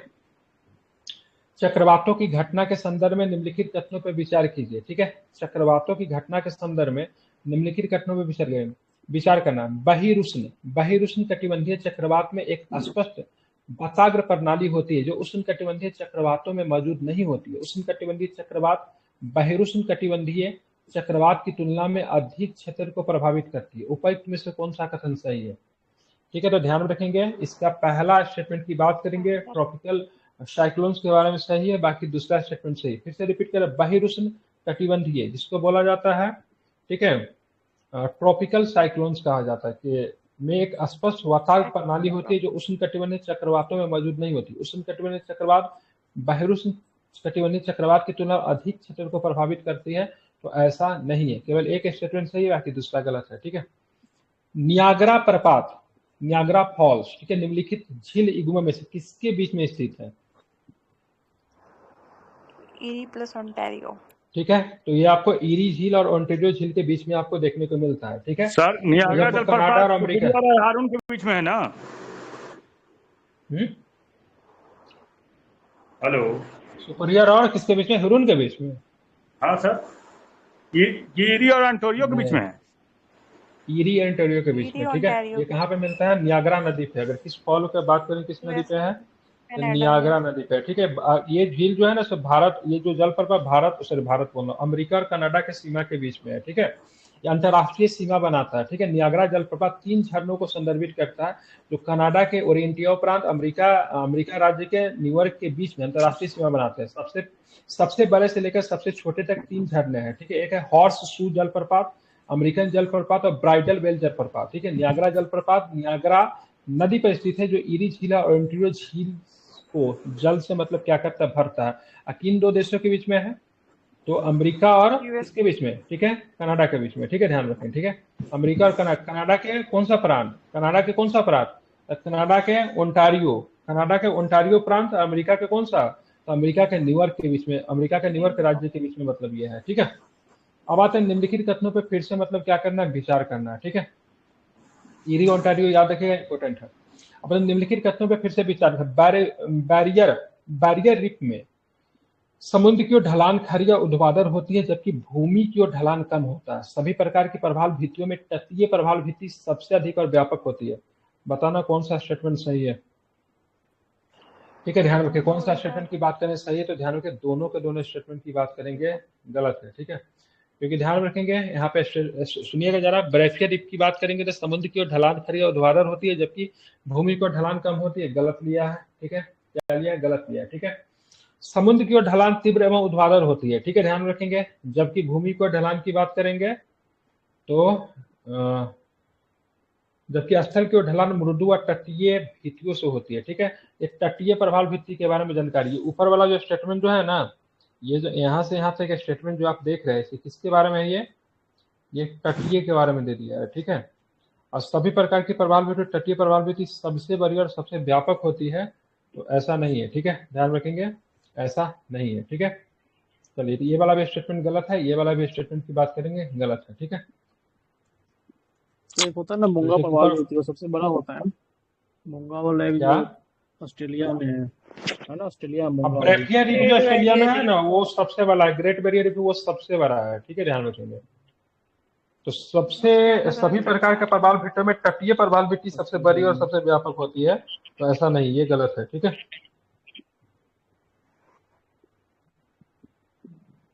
तटीय प्लेटफॉर्म से दूर लेकिन उनके समानांतर सबसे बड़ी प्रवाल भित्तियों को बैरियर रीफ कहा जाता है, ठीक है। ये सभी प्रकार की प्रवाल भित्तियों में सबसे बड़ी, सबसे व्यापक और सबसे ऊंची होती है, ठीक है। तो यहाँ पे तटीय प्रवाल भित्ति नहीं होगा, ठीक है, बैरियर रीफ होगा, ठीक है। तो मतलब इसका दोनों कथन गलत है। चलिए, इसमें मिला इलायची की पहाड़ी की बात करेंगे। कहाँ पे आपको मिलेगा इलायची की पहाड़ी? मिलान करना है, नहीं सही सुलमित चुनना है, ठीक है, सही सुलमित चुनना है, ठीक है। तो ध्यान रखेंगे, तो इलायची की पहाड़ी की बात करेंगे तो इसका गलत है, ठीक है, ये गलत है। कैमूर भी गलत है। महादेव की पहाड़ी मध्य भारत में, मिकी की पहाड़ी नॉर्थ ईस्ट में, तो सही है, 3 और 4 सही है। अब बताइए इलायची की पहाड़ी कहाँ पे मिलेगा? दक्षिण पूर्वी में मिलेगा। कहाँ पे मिलेगा? केरल में मिलता है ना। इलायची की पर्वतीय जो मुझे पश्चिमी घाट श्रृंखला का हिस्सा है, दक्षिणी पूर्वी केरल में आपको देखने को मिलेगा, ठीक है। दक्षिणी पूर्वी केरल में, मतलब क्या बोलेंगे, साउथ ईस्ट केरल में आपको दिखने को मिला। कैमूर की पहाड़ी कहाँ पे दिखने को मिलेगा? ठीक है, ये ध्यान रखिए। तो बिहार के सासाराम, बिहार में भी आपको दिखता है ना। कैमूर की बात करें, मुख्यतः विंध्य पहाड़ का हिस्सा है। किसका हिस्सा? ये विंध्य पहाड़ का हिस्सा है, ध्यान रखिएगा। मध्य प्रदेश के जबलपुर जिले में, ठीक है, कटंगी के पास से शुरू होता है। कहाँ से शुरू होता है? एक कटंगी के पास से शुरू होता है, जो कि मध्य प्रदेश के जबलपुर में, ठीक है, वहां से शुरू होता है। आमतौर पर बिहार में सासाराम के पूर्व तक आपको देखने को आपको मिलता है, ठीक है। अब महादेव की पहाड़ी की बात करें, सतपुरा पर्वत श्रेणी के हिस्सा है, जो कि आपको मध्य भारत में है। अब मिकिर की पहाड़ी की बात करें, असम के काजीरंगा राष्ट्रीय उद्यान के दक्षिण में स्थित पहाड़ियों का एक समूह है, ठीक है। तो ये तो आपको नॉर्थ ईस्ट में सही है, ठीक है। तो 3-4 सही है, बाकी ऊपर का दोनों गलत है, ठीक है। अब आते हैं, इसको देखेंगे, फिर बोले नहीं आएगा। भूकंपीय तरंगों के संबंध में निम्नलिखित कथनों पर विचार। पी तरंग प्राकृतिक तरंग जो ठोस तरल गैस के माध्यम से संचरण कर सकते, अभी बताया, सही है। एस तरंगे केवल तरल माध्यम से संचरण कर सकते, गलत है। एस पर क्या बताया था, एस पर सॉलिड होगा, तो केवल ठोस होगा, ठीक है। और पी तरंगों की तुलना पृथ्वी के सतह पर सबसे पहले पहुंची, तो वो भी गलत है। पी मतलब प्राइमरी, मतलब फर्स्ट, ठीक है, तो वो पहले जाएगा। भूगर्भिक तरंग के समान धात्विक तरंग की तुलना में कहीं अधिक विनाशकारी होते, ये सही है क्या, ठीक है। तो ये भी गलत है, ठीक है, नहीं ये भी गलत है, ठीक है, केवल एक कथन सही है, ठीक है। ज्यादा खतरनाक होता है। ओके सर, ये बहुत विनाशकारी होता है, गलत दिया है अगर आंसर ऐसे ले रहे हैं। कौन, भूगर्भिक तरंगे सामान्यतः धरातलीय तरंगों की तुलना में अधिक विनाशकारी होती है, इसमें तो गलत लिया है। देखता हूँ उसका सलूशन क्या, सरफेस वेव्स देख लेते सलूशन क्या हो सकता है गलत, हम नहीं कह रहे से गलत नहीं होगा, देखने में क्या जाता है। देखेंगे, पी तरंग और एस तरंग धातुलीय तरंग भूकंप तरंगों की दो श्रेणी वर्गीकृत है, भूगर्भिक तरंगे एवं धरातलीय तरंगे। भूगर्भिक तरंगे वे होती है जो फोकस पर ऊर्जा मोशन के कारण उत्पन्न होती है और पृथ्वी के विभिन्न भागों में सभी दिशाओं में घूमती है। जब ये तरंगे सतह की चट्टानों से संपर्क करती है तो तरंगों का एक नया सेट उत्पन्न होता है। धरातलीय तरंगे सरफेस वेव्स कहा जाती है। ये तरंगे सतह के साथ साथ चलती है, ठीक है। धातुलीय तरंगे सिस्मोग्राफ पर दर्ज की जाने वाले अंतिम तरंगे, लेकिन धातुलीय तरंगे अधिक विनाशकारी होती है क्योंकि चट्टानों के विस्थापन का कारण बनती है, इसलिए संरचनाओं का पतन होता है, ठीक है। धातुलीय तरंग ज्यादा विनाशकारी इसलिए होता है क्योंकि ध्यान में रखिएगा, क्योंकि चट्टान तक को मतलब क्या कर देता है, उसको क्या करता है, विस्थापित कर देता है, ठीक है। तो भूगर्भिक तरंगे सामान्यतः धातुलीय तरंगों की तुलना में अत्यधिक विनाशकारी होती, गलत है। धरातलीय तरंग की बात करेंगे, भूगर्भिक तरंगों की तुलना में सामान्यतः विनाशकारी होती है, क्योंकि कहीं ना कहीं भूगर्भिक तरंगों से ही धातुलीय तरंग का निर्माण होता है। एक बार फिर से अपना चेक कर लीजिएगा, डाउट है तो, ठीक है। अकॉर्डिंग टू ऑप्शन इसका एक सही है।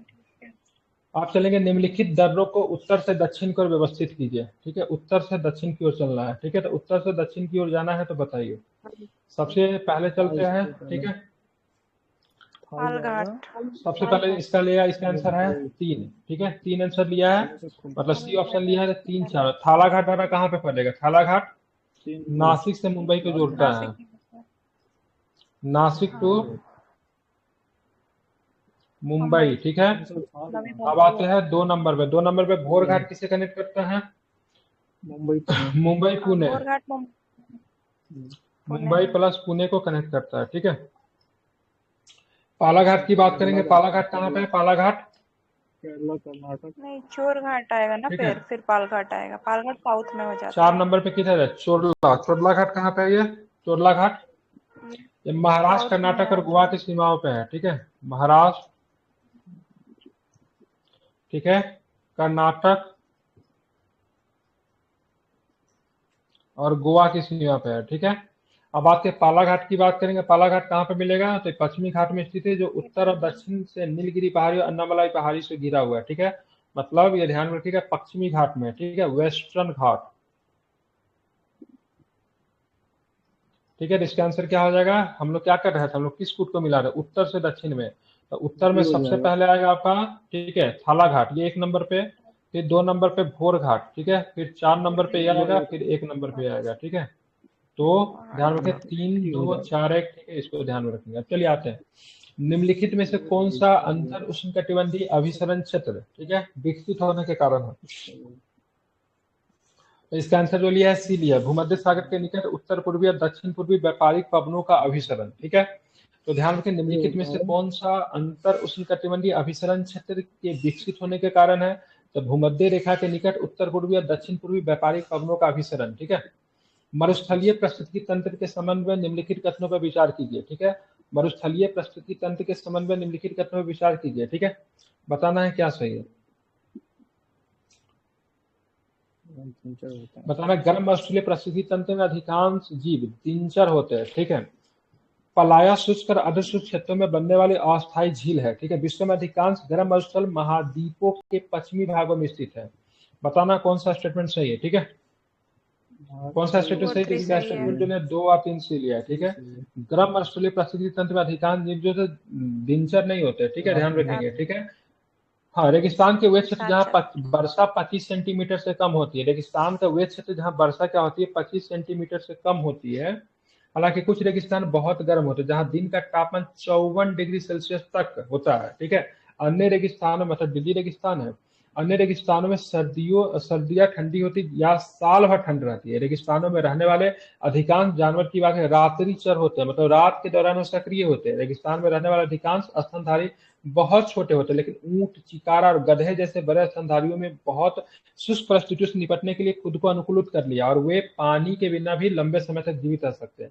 रेगिस्तान में पवन अपघर्षण से बने गर्तों में जब कभी वर्षा जल जमा हो जाते हैं तो कुछ समय के लिए छिछली झीलें बन जाती है जिसे पलाया कहते हैं। ठीक है, रेगिस्तान में जो झील जो बन जाता है अर्ध शुष्क क्षेत्र में जो अस्थायी झील बनती है, छिछली झील जो बनती है उसको क्या बोलते हैं, पलाया के नाम से जाना जाता है। ठीक है, लेकिन यह शुष्क अवधि के दौरान पूरी तरह से सूख जाता है। यह रेगिस्तानों के अन्य शुष्क क्षेत्रों में सामान्यतः विशेषता है।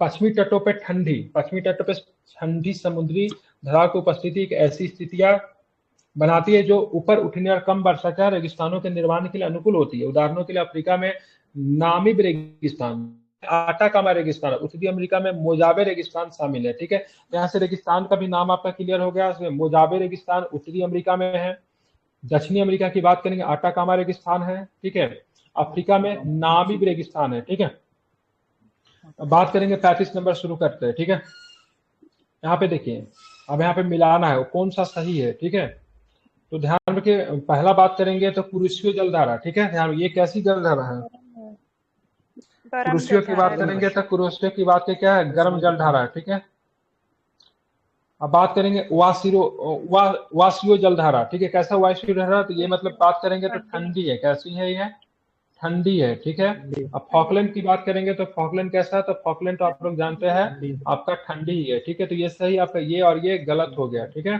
ध्यान रखेंगे। ठीक है, समझ गए। चलिए, तो पहला गलत है, दूसरा भी गलत है। कुरोशियो ध्यान में रखिएगा, कुरोशियो की बात करेंगे गर्म है। कैसा है, गर्म है। ठीक है, और कुरोशियो का नाम की बात करेंगे तो कुरोशियो धारा का अर्थ है काली धारा। क्या होता है, काली धारा। इसका नाम इसके जल के गहरे नीले रंग के कारण रखा गया। इसे जापान की धारा के नाम से भी जाना जाता है। कुरोशियो उत्तर की ओर बहने वाली गर्म महासागरीय धारा है जो गर्म और उष्णकटिबंधीय पानी को उत्तर के ध्रुवीय क्षेत्र की ओर मतलब क्या करती है, ले जाती है। ठीक है, गर्म और ठंडा मिलके वहाँ जापान में एक है जहाँ मछली ज्यादा मिलता है, तो ये है इसमें विस्की मिलता है। वो खुद सक बनाते हैं जहाँ पे फिशिंग कल्चर डेवलप होता है। हाँ, जापान में नहीं है, जापान में नहीं है वो आपका यहाँ पे है, क्या बोलते हैं, न्यूजीलैंड में भी है और जापान में भी है ना। जापान जहाँ पे ठंडा और गर्म पानी जहाँ पे मिलता है वहाँ पे मतलब क्या होता है, मछलियाँ मतलब आने रहती है। वहाँ पे एक वहाँ पे घास का एक जन्म होता है। घास का नाम क्या है, सरगासो है ना, प्लैंकटन है कुछ। हाँ, तो उस घास को खाने के लिए मछलियाँ, हाँ मछली, हाँ वो घास वहाँ पे बनता है, उसको खाने के लिए मछलियाँ आती है, लेकिन वो जापान में तो नहीं है। ठीक है, देख लीजिए कहाँ पे, जापान में भारत में ठीक है, भारत में हिमालय का विस्तार केवल 5 राज्यों में है। ठीक है, पश्चिमी घाट का विस्तार केवल 5 राज्यों में, पुलिकट झील का विस्तार केवल 2 राज्यों में है। ठीक है, तो पुलिकट तो ठीक है 2 राज्यों में। ठीक है, कोई दिक्कत तो नहीं है। पहला दूसरा गलत होगा। बोल रहा है से ध्यान में रखिएगा। हिमालय की बात करेंगे ना, उपर्युक्त में से कौन सा कथन सही है, तो ये तो सही है। हिमालय की बात करें, हिमालय आपको कितने राज्यों में मिलते हैं, तो 13 राज्यों में मिलेगा। ठीक है, किस राज्य में मिलेगा, 13 राज्यों में हिमालय मिलेगा। कहाँ कहाँ पे मिलेगा, जम्मू कश्मीर में है, लद्दाख में है, उत्तराखंड में है, हिमाचल प्रदेश में है, अरुणाचल प्रदेश में है, मणिपुर में है, मेघालय में है, मिजोरम में है, नागालैंड में है, सिक्किम में है, त्रिपुरा में है और पश्चिम बंगाल में। दार्जिलिंग क्षेत्र जो पश्चिम बंगाल में हिमालय वाला क्षेत्र है। ठीक है, टोटल 2500 किलोमीटर तक 13 राज्यों में भारत में फैला हुआ है। ठीक है, पश्चिमी घाट का विस्तार केवल 5 राज्यों में। ठीक है, ध्यान, पश्चिमी घाट की विस्तार, पश्चिमी घाट भारत का हॉट स्पॉट है। ठीक है, ध्यान रखिएगा, पश्चिमी घाट दुनिया में जैविक विविधता के 8 हॉट स्पॉट में से एक है। ठीक है, दुनिया में 8 हॉट स्पॉट है, उसमें से पश्चिमी घाट की बात करेंगे, एक आपका पश्चिमी घाट पे। ठीक है, दुनिया में कितने हॉट स्पॉट है, दुनिया में जैविक विविधता के 8 है। ठीक है, जैविक विविधता के 8 है, ध्यान रखो। इंडिया में 4 नहीं होगा, इंडिया में आई थिंक 3 है शायद, हॉटस्पॉट से कितनी है? बायोलॉजिकल वही है, हॉटस्पॉट और जैविक, वन है, वही जैविक से हाँ कीजिएगा, ठीक है। वन एक और होगा। मन्नार वाला हो जाएगा एक, गुजरात और सुंदरबन वाला शायद एक है, एक जो है सो आपका पश्चिमी घाट है, नहीं पूर्वी तीन है ना? नॉर्थ देख लीजिए है कितना है। वो। और ये जो पश्चिमी घाट जो है सो आपको कितने राज्यों में मिलेगा? 6 राज्यों में मिलेगा। कितने राज्यों में मिलेगा? 6 राज्यों में इसका विस्तार है। राज्य का नाम सुनिए, गुजरात, महाराष्ट्र, गोवा तीनों सटा हुआ, और कर्नाटक, तमिलनाडु, केरल तीनों सटा हुआ, ठीक है, ध्यान रखिएगा।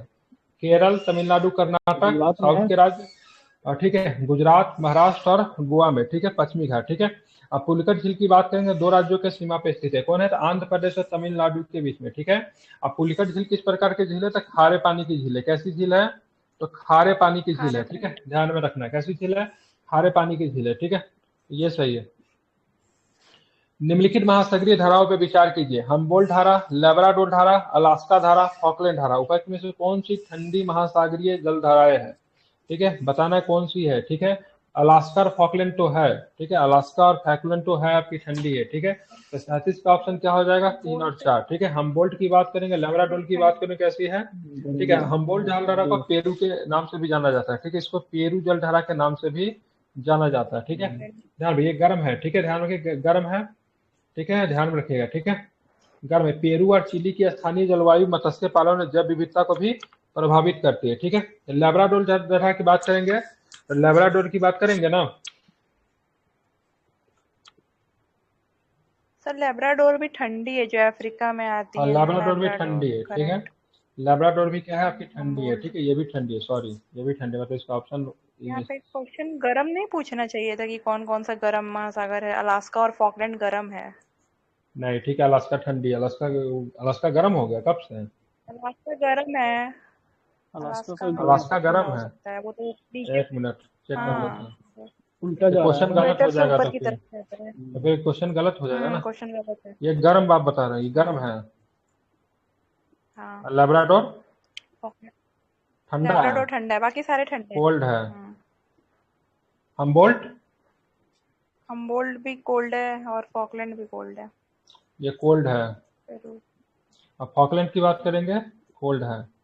ये तो इसका ऑप्शन क्या होगा फिर? 1, 2, 4, ऑप्शन नंबर सी। गलत तो दिया 37 है। का सी तो हाँ, है ही, क्वेश्चन। ठीक तो है, तो क्या दिक्कत है? हम लोग खुद गलत कर रहे थे, ठीक है। हाँ, ठंडी जलधारा पूछ रहा है, तो 1, 2, 4, 3 को छोड़ के, ठीक है, सही है, ठीक है। हम्बोल्ट कोल्ड है, लेब्राडोर कोल्ड है, फॉकलैंड कोल्ड है, अलास्का गर्म है, ठीक है, ध्यान में रखेंगे, ठीक है। क्या अलास्का की बात करेंगे? एक तो इसका पीडीएफ कैसा सेट किया, इससे कलम से जो लिखते हैं उसका कलर चेंज कर देता है। लिखते हैं किस रंग से लिखा रहा है ये? ब्लैक से, लाल ब्लैक टू, नहीं रेड टू ब्लैक। ध्यान से रेड देखिए, ब्लैक हो रहा है। रेड ब्लैक हो रहा कैसा है। लिखा रहा है? रेड क्या होता है? ब्लैक हो जाता है, ठीक है। ये चेंज हुआ, ये भी चेंज हो गया। तो वही है। ग्रीन से ही लिखा हूँ अभी, ग्रीन से ब्लैक हो गया। मतलब ये केवल ही ब्लैक को सपोर्ट करता है, मतलब पीडीएफ, मतलब किसी भी कलर से लिखे तो मतलब ये केवल ब्लैक को सपोर्ट करे, क्या पता क्या जादू शायद करता कुछ है। सेटिंग में गड़बड़ हो गया होगा, सही से देखिए ना। नहीं नहीं, दूसरे पिछले बार भी इसका डिस्कशन करवाया था ना, तो इसके पीडीएफ में सेम इशू आ रहा था, ठीक है, बाकी कहीं पे भी नहीं होता। हाँ, पछुआ हवाएं दक्षिणी गोलार्ध में उत्तरी गोलार्ध की तुलना में अधिक मजबूत और अस्थायी होती है, क्योंकि दक्षिणी गोलार्ध में उत्तरी गोलार्ध की तुलना में कम भूभाग है, ठीक है। उत्तरी गोलार्ध की तुलना में दक्षिणी गोलार्ध में कोरियोलिस बल का प्रभाव अधिक होता है। उपर्युक्त में से कौन सा कारण सही है पछुआ हवा के संदर्भ में, बताइए। दो तो सही होगा क्योंकि उधर लैंड ज्यादा है। ठीक है, दूसरा गलत है, पहला सही। पहला सही है, ठीक है। पहला क्या है? दक्षिणी गोलार्ध में उत्तरी गोलार्ध की तुलना में कम भूभाग है, यही सही है, ठीक है। चलिए, सोन नदी के संदर्भ में निम्नलिखित कथनों पर विचार। इसका उद्गम अमरकंटक की पहाड़ियों के निकट से होता है। यह कुल 3 राज्यों से होकर बहती है। घड़ियाल सोन नदी में पाया जाता है। पहला दूसरा तो सही है, दूसरा वाला स्टेटमेंट बताइए क्या सही है क्या? 3 राज्यों में होकर बहती है, सही है क्या? सोन घोर तो होता है, ये सही है, ठीक है। इसमें सोन नदी किस किस 5 राज्यों में होकर बहती है, ठीक है। मध्य प्रदेश, मध्य प्रदेश, ठीक है, छत्तीसगढ़, छत्तीसगढ़, मध्य प्रदेश, ठीक है, उत्तर प्रदेश, यूपी, ठीक है, झारखंड, बिहार, ठीक है, और बिहार। सोन नदी में बिहार में क्या मिलता है? सोना मिलता है, चांदी मिलता है, फिर बालू मिलता है। खान माफिया वहां जाता है। ठीक है, क्या मिलता है? प्रतिमा बालू में मिलता है, ठीक मिलती है। है। बाकी क्या मिलता है? घड़ियाल भी मिलता है सोन नदी में, ठीक है। हम्म और 1981 में अन्य जानवरों के बीच लुप्तप्राय घड़ियाल की रक्षा के लिए सोन नदी के आसपास 161 किलोमीटर के क्षेत्र को वन्यजीव अभ्यारण्य घोषित वन्यजीव। किया है, ठीक है, ध्यान रखेंगे, ठीक है। घड़ियालों की संख्या में पिछले कुछ समय में कमी देखने को मिलती है, ठीक है। और कितने राज्यों में है सोन नदी? 5 राज्यों में, ठीक है। प्रवाल भित्तियों के संबंध में निम्नलिखित कथनों पर विचार कीजिए। तटीय प्रवाल भित्ति मुख्य रूप से बिहार की ओर, सॉरी, तटीय प्रवाल भित्ति मुख्य रूप से बाहर की ओर निकले हुए तट के निकट होती है, ठीक है। बैरिफियर रिफ तट में अधिक चौड़ी और गहरे चैनल या लैगून को द्वारा पृथक होता है, ठीक है। एटोल बैरिफियर रिफ के समान होते हैं सिवाय इसके कि वो आकार में गोलाकार होते हैं एवं उथले लैगून के चारों ओर होते हैं। बताना कौन सा सही है? 3 सही है। ठीक है, तो 40 के आंसर मौसम की के बात तनाव होता करेंगे, है इसका एक 1 2 3 सही है, ठीक है। तटीय प्रवाल भित्ति मुख्य रूप से बाहर की ओर निकले हुए तट के निकट होते हैं। आज 75 क्वेश्चन ही करेंगे, ठीक है। ब्रैफियर रिफ से अधिक चौड़ी और गहरे चैनल या लैगून को पृथक होता है, ठीक है। एटोल ब्रैफियर रिफ के समान होते हैं सिवाय इसके लिए वो आकार में गोलाकार होते हैं एवं उथले लैगून के चारों ओर होते हैं, ठीक है। चारों के चारों स्टेटमेंट सही है। पिछले कुछ वर्षों में भारत में आने वाले पश्चिमी विक्षोभ के विलंबित हुए हैं या फिर कमजोर हुए हैं। ला लीना चरण पश्चिमी विक्षोभ के निर्माण के तापमान प्रवणता को कमजोर करती है, ठीक है। तो ला लीना तो कमजोर थोड़ी ना करती है, तो अच्छा करती है, मजबूत करती है ना। ला लीना ध्यान रखेंगे, ठीक है। हाँ, इसका ए आंसर सही है। ला लीना पश्चिमी विक्षोभ के निर्माण के लिए तापमान प्रवणता को कमजोर करती है। ए और दोनों आपने तो सही पता है, है सर, कमजोर करती है। लेकिन ला लीना तो मानसून को मजबूत करती है, मैंने ये तो पढ़ा है। पश्चिमी एल विक्षोभ नीनो में कमजोर मौसम का करती है, ला लीना मजबूत करती है, ठीक है। इसका सोल्यूशन देख रहा हूँ, ठीक है। उपोष्ण कटिबंधीय पश्चिमी जेट ढलाव का उत्तर की ओर खिंचाव जो पश्चिमी विक्षोभ के गठन और गति को प्रभावित करता है, उसकी तीव्रता को कमजोर कर सकता है, प्रक्षेप पथ को बदल सकता है। जब ये जेट धाराएं उत्तर की ओर बढ़ती है तो इसमें गर्म हवा का सामना करना पड़ता है, जिससे तापमान और दबाव में अंतर कम हो जाता है, जो गड़बड़ी को बढ़ाता है। इसके परिणाम स्वरूप प्रणालियां कमजोर हो सकती है, भारत में आने में संभावित देरी हो सकती है। क्या पता कैसे दिया? एल नीनो लिखना चाहिए क्या? ला नीना कैसे कमजोर करता है?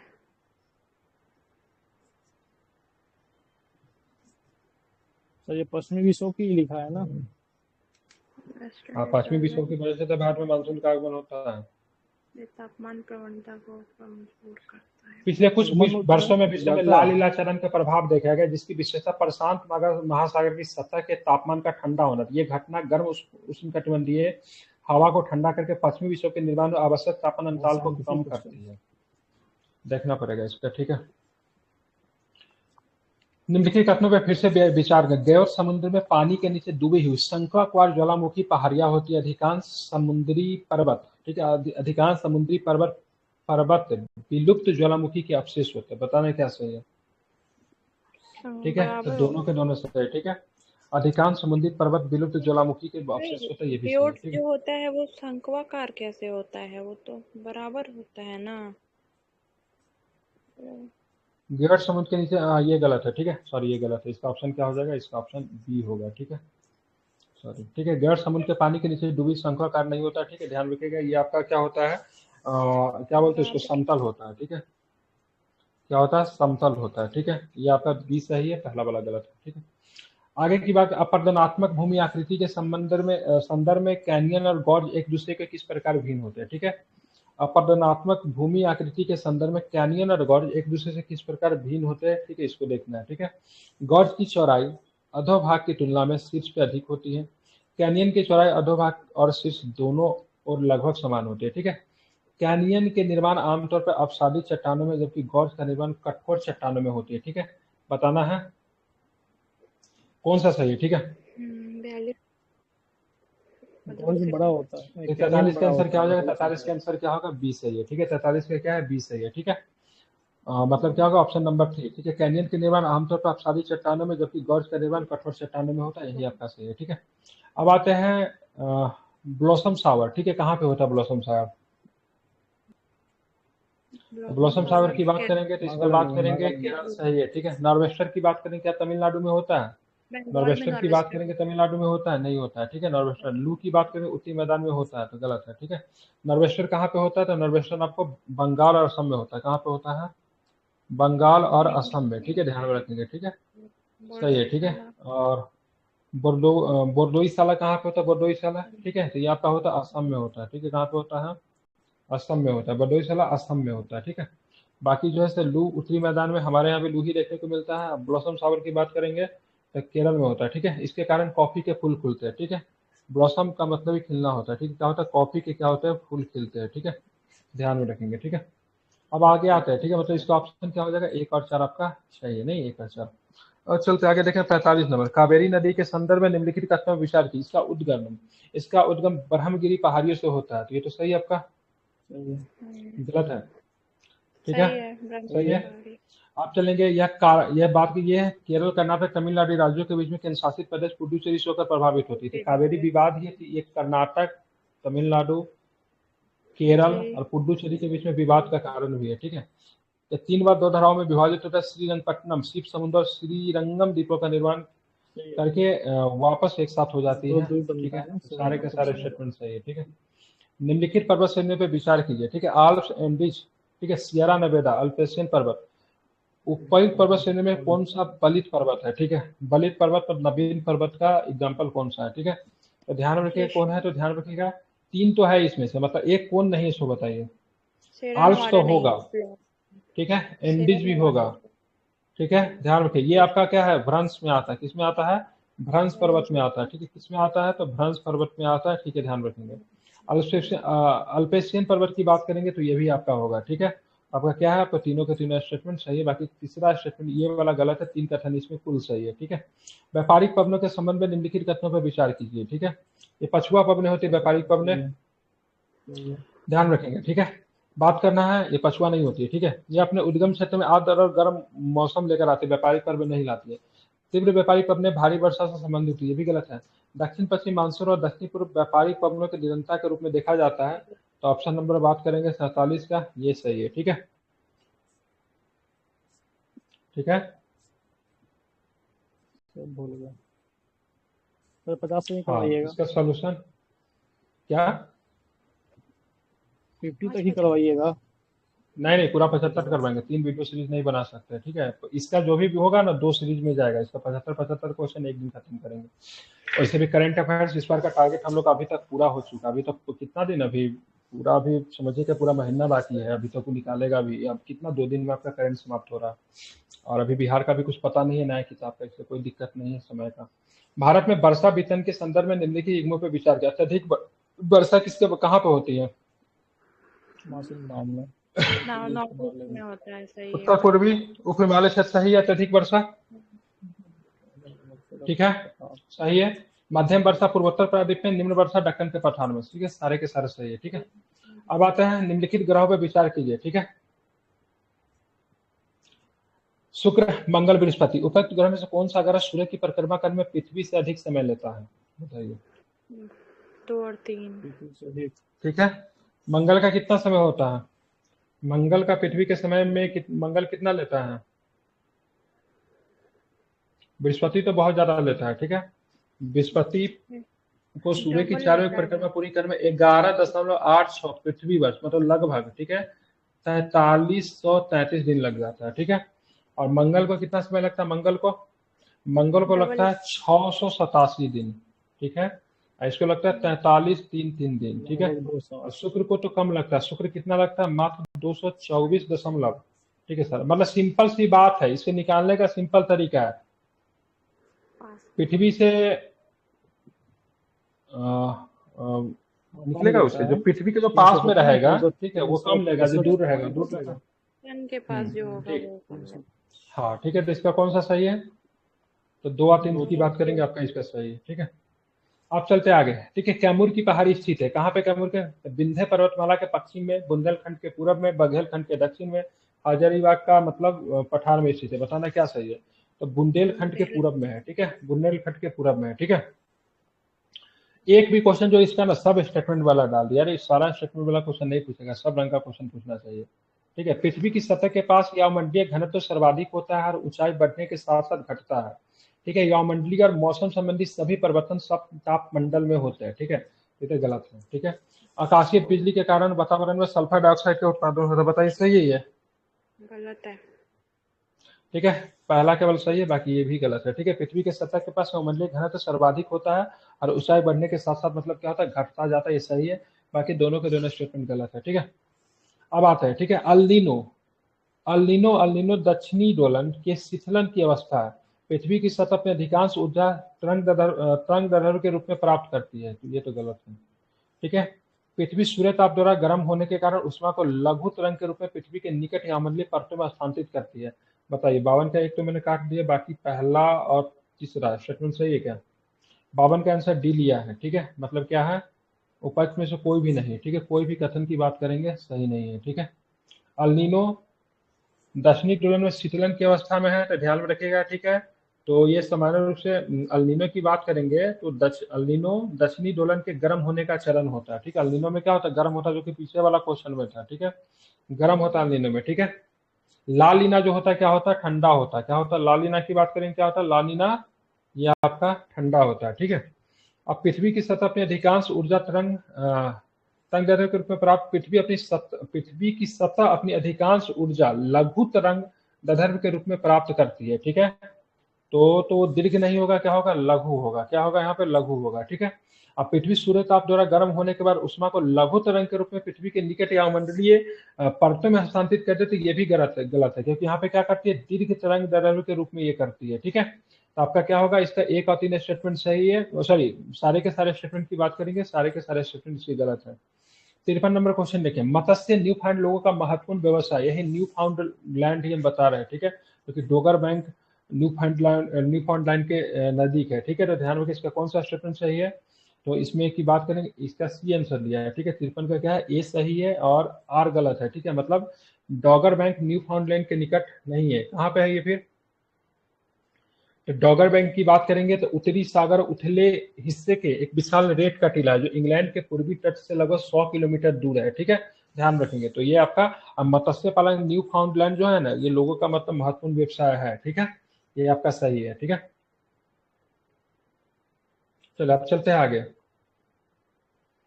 हाँ, 54 नंबर क्वेश्चन देखिए, जल वाष्प वायुमंडल में पाई जाने वाली एक परिवर्तनशील गैस है, जो ऊंचाई के साथ घटती जाती है। ठीक है, वायुमंडल में जल वाष्प की मात्रा भूमध्य रेखा के ध्रुवों की ओर घटती जाती है, तो कौन सा सही बताइए। तो इसका आंसर की बात करेंगे, इसका आंसर क्या है, 3, मतलब सी, मतलब दोनों के दोनों स्टेटमेंट की बात करेंगे, आपका सही है। ठीक है, अब आते हैं 55 नंबर देखिए। ठीक है, आयन मंडल में विद्युत आवेशित कण होते हैं। ठीक है, पृथ्वी से प्रसारित रेडियो तरंगें आयन मंडल की परत द्वारा पृथ्वी द्वारा परावर्तित कर दी जाती है, तो कौन सा स्टेटमेंट सही है। ठीक है, तो ध्यान रखिएगा, इससे दोनों के दोनों कथन सही, क्योंकि रेडियो तरंग की जो भी घटनाएं जो होती है वो आयन मंडल में ही आपको देखने को मिलती है। ठीक है, अब आते हैं 56 नंबर क्वेश्चन देखिए, उष्ण कटिबंधीय और समशीतोष्ण क्षेत्रों में धूल के कणों का, ठीक है, धूल के कणों का मतलब क्या था, उच्च संकेंद्रण पाया जाता है। धूल और नमक के कण आर्द्रताग्राही नाभिक के रूप में कार्य करते हैं, जिसके चारों ओर जल वाष्प संघनित होकर मतलब बादल का निर्माण करता है। उपर्युक्त में से कौन सा कथन सही है।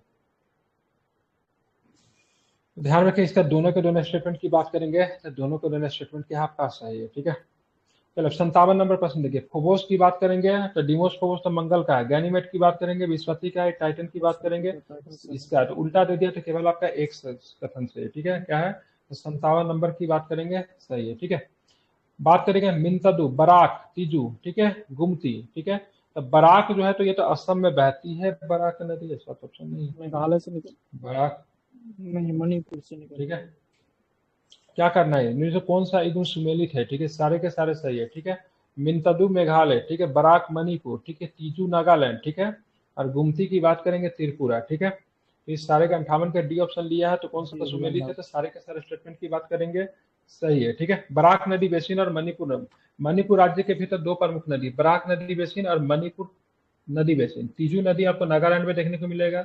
ठीक है, तो बाकी सारे के सारे स्टेटमेंट की बात करेंगे, ऑल स्टेटमेंट इसके ट्रू है। शायद बराकी है जो ब्रह्मपुत्र का सहायक नदी नहीं है, हाँ, ब्रह्मपुत्र की सहायक नदी है, बिल्कुल, बराक ब्रह्मपुत्र की सहायक नदी है। ठीक है, लॉरेंसियन प्रकार की जलवायु के संबंध में निम्नलिखित कथनों पर विचार कीजिए। इसमें शीतकाल अत्यंत ठंडे, शुष्क और ग्रीष्मकाल गर्म एवं आर्द्र होते हैं। ठीक है, ध्यान में रखिएगा बात के, इसमें सतह और, ठीक है, इसमें सतह और महाद्वीपीय दोनों प्रकार की विशेषता होती है।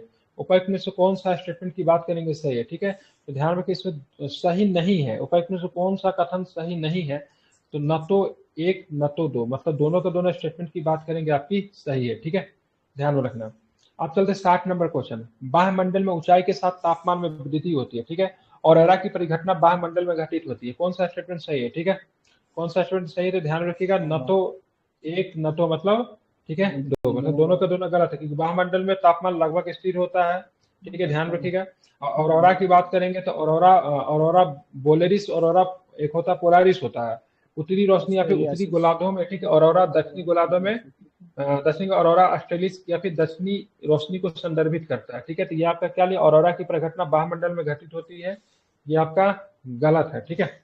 चलिए बाकी की बात करेंगे। पहला वाला स्टेटमेंट गलत है, क्योंकि बाह्यमंडल में ऊंचाई के साथ तापमान में वृद्धि नहीं होती है। तापमान की बात करेंगे तो अप्रोक्स क्या होता है, स्टेबल होता है, ठीक है। अब सुपरमून की घटना कब होती है, ठीक है, उपज में से कौन सा कथन सुमेलित है, ठीक है, ध्यान रखिएगा। सुपरमून की घटना की बात करेंगे तो पहला वाला तो गलत किया है, ठीक है।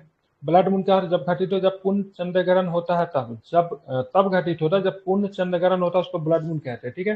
ब्लू मून की बात है एक कैलेंडर माह के भीतर, ठीक है, दूसरी पूर्णिमा को ब्लू मून कहा जाता है, ये सही है, ठीक है।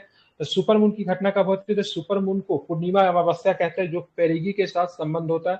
चंद्रमा अपने अंडकार कक्षा में पृथ्वी के सबसे करीब होता है, जिसके परिणाम स्वरूप पृथ्वी में देखने पर चंद्रमा का स्पष्ट आकार सामान्य थोड़ा बड़ा होता है, ठीक है, ध्यान में रखेंगे, ठीक है। तो बात करेंगे तो इसका सही क्या है, तो इसका 2-3, ठीक है, इसका 2-3 जो है आपका सही है, ठीक है।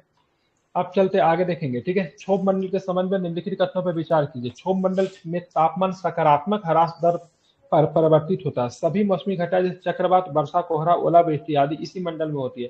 क्षोभ सीमा पर तापमान स्थिर होता है। बताना दूसरा तो सही है, पहला वाला सही है कि नहीं है, मतलब कि 62 की बात करेंगे, ध्यान 62 का सी नंबर सही है, ठीक है। 62 के क्या है, सी नंबर से, मतलब पहला भी सही है, ये भी सही है, ठीक है। सौरमंडल में तापमान सकारात्मक ह्रास दर पर परिवर्तित होता है, ये सही है। सभी मौसमी घटनाएं जैसे चक्रवात, वर्षा, कोहरा, ओलावृष्टि आदि सभी के सभी क्षोभमंडल में होती है, ये भी सही है। और क्षोभ सीमा पे तापमान क्या होता है, स्थिर होता है, ये भी सही है, ठीक है। तो ध्यान में रखना, इसके 1, 2, 3 स्टेटमेंट सही है, ठीक है। बहुत बकवास सेट बनाया है। अब बात के गहन महासागरीय मैदान सामान्यतः समतल मैदान होते हैं, ठीक है। गहन महासागरीय मैदान की बात करेंगे, सामान्यतः समतल मैदान होते हैं। महासागरीय निक्षेपों में अस्फलाकृति की विषमता को ढक दिया जाता है, ठीक है, ध्यान रखना है। तो कौन सा स्टेटमेंट की बात करेंगे सही है इसमें से, ठीक है। तो ध्यान रखना ए और दोनों कथन सही है और स्पष्टीकरण भी करती है, ठीक है। भारत में जलोढ़ मिट्टी के संदर्भ में निम्नलिखित कथनों पर विचार कीजिए। जलोढ़ मिट्टी उत्तर मैदान में व्यापक रूप से फैली हुई है, ठीक है, ध्यान रखेंगे, पहला स्टेटमेंट है। दूसरा कि जलोढ़ मिट्टी आमतौर पर फास्फोरस की समृद्ध होती है, लेकिन इसमें पोटास की कमी होती है, ठीक है। उसके बाद बात करेंगे बांगर नवीन जलोढ़ मृदा के पदाली है, इसमें प्रतिवर्ष बाढ़ द्वारा महीन गाद जमा होकर मिट्टी से संबंध करते हैं, ठीक है। तो 2-3 की बात करेंगे, आपका सही है, ठीक है, पहला वाला स्टेटमेंट गलत है। तो जलोढ़ मिट्टी उत्तरी मैदान में व्यापक रूप से फैली हुई कथन की बात करेंगे, गलत है, ठीक है, ध्यान रखेंगे, ठीक है। इसका स्टेटमेंट भी है ना, 2-3 सही, ठीक है, पहला गलत है। जलोढ़ मिट्टी उत्तरी मैदान में नदी घाट में व्यापक रूप से फैली हुई है, ये तो सही लग रहा है। ये देश में कुल भूमि क्षेत्र का 40% भाग कवर करता है। मिट्टी मुख्यतः हिमालय में मलबे, प्रायद्वीपीय गलत पूर्वी 2-3 तट में डेल्टा, गलत पूछ रहा है ना, अच्छा 2-3 अच्छा, ये अच्छा, इसमें ये पहला वाला सही है आपका, सॉरी 2-3 गलत बोले सी, ये सही है, ये और ये गलत है। फास्फोरस की समृद्ध नहीं होती, ठीक है, फास्फोरस की क्या होती है, इसमें समृद्धता नहीं देखने को मिलती है, ठीक है। पोटास की अधिकता होती है, क्या होता है, पोटास की बात करेंगे तो इसकी क्या होती है, अधिकता होती है। अब फास्फोरस की मतलब क्या होती है, कमी होती है, ठीक है। चलिए अब चलेंगे 65 नंबर क्वेश्चन देखिए, ठीक है। भारत में पाई जाने वाली विभिन्न प्रकार की मृदा के संदर्भ में निम्नलिखित कथनों पर विचार करना है, ठीक है। अधिकांश भारतीय मृदा में जैविक कार्बन और सूक्ष्म पोषक तत्वों की कमी है। तमिलनाडु में नीस और शिष्ट मृदा के निर्माण के लिए मूल पदार्थ है, ठीक है। काली मृदा वह जलोढ़ निक्षेप है जिसका निर्माण दक्कन के पठार में हुआ था। बताना है कौन सा सही है। तो 65 की बात करेंगे तो ध्यान रखिए 65 का क्या है, तो आपका केवल 3 स्टेटमेंट सही है, ठीक है। कौन सा गलत है, सॉरी 3 गलत है, मतलब क्या है, ये आपका सही है, ठीक है। तो अधिकांश भारतीय मृदा जैविक कार्बन सूक्ष्म पोषक तत्व की कमी है, ठीक है। तमिलनाडु में नीस और शिष्ट मृदा के निर्माण के लिए मूल पदार्थ है, ये आपका सही है, ठीक है। अब 66 नंबर क्वेश्चन आते हैं, ठीक है। इसमें क्या बोलना, कौन सा सही सुमेलित है, ठीक है। अब यहाँ पे देखिए 66 की बात करेंगे तो बात करेंगे यहाँ पे कौन सा सही है, ठीक है। तो इसका तीनों के तीनों सही है, ठीक है। मैनसिफ सेंटर की बात की, यूरोप में लोएस पठार की बात की, एशिया में कटंगा की बात करेंगे, अफ्रीका में आपको देखने को मिलता है। तो सारे के सारे स्टेटमेंट की बात करेंगे सही है, ठीक है। 67 की बात करेंगे। 67 नंबर क्वेश्चन देखिए। कुफरी, ठीक है, चक्राता, कलिम्पोंग, ठीक है। तो कलिम्पोंग तो पश्चिम बंगाल में पड़ता है, दार्जिलिंग के बाद में घूमने जाते हैं लोग, ये तो सही है। कुफरी तो उत्तराखंड में है, चक्राता हिमाचल प्रदेश में है क्या? 67 का सी सही, मतलब सारे के सारे सही है। ये भी सही है, ये भी सही है, ये भी सही है, ठीक है। बहुत बढ़िया जगह है कलिम्पोंग, ठीक है। अब आते हैं 68 नंबर। भारत में झीलों के संदर्भ में निम्नलिखित तथ्यों में विचार है। बुलर झील का निर्माण संरचनात्मक गर्त के कारण हुआ। कोलोरू झील का निर्माण डेल्टाओं के बीच एक खोखले स्थान के कारण हुआ। कुमायूं हिमालय में स्थित नैनीताल की झीलें भ्रंश से निर्मित हुई है। बताना कौन सा सही है, ठीक है।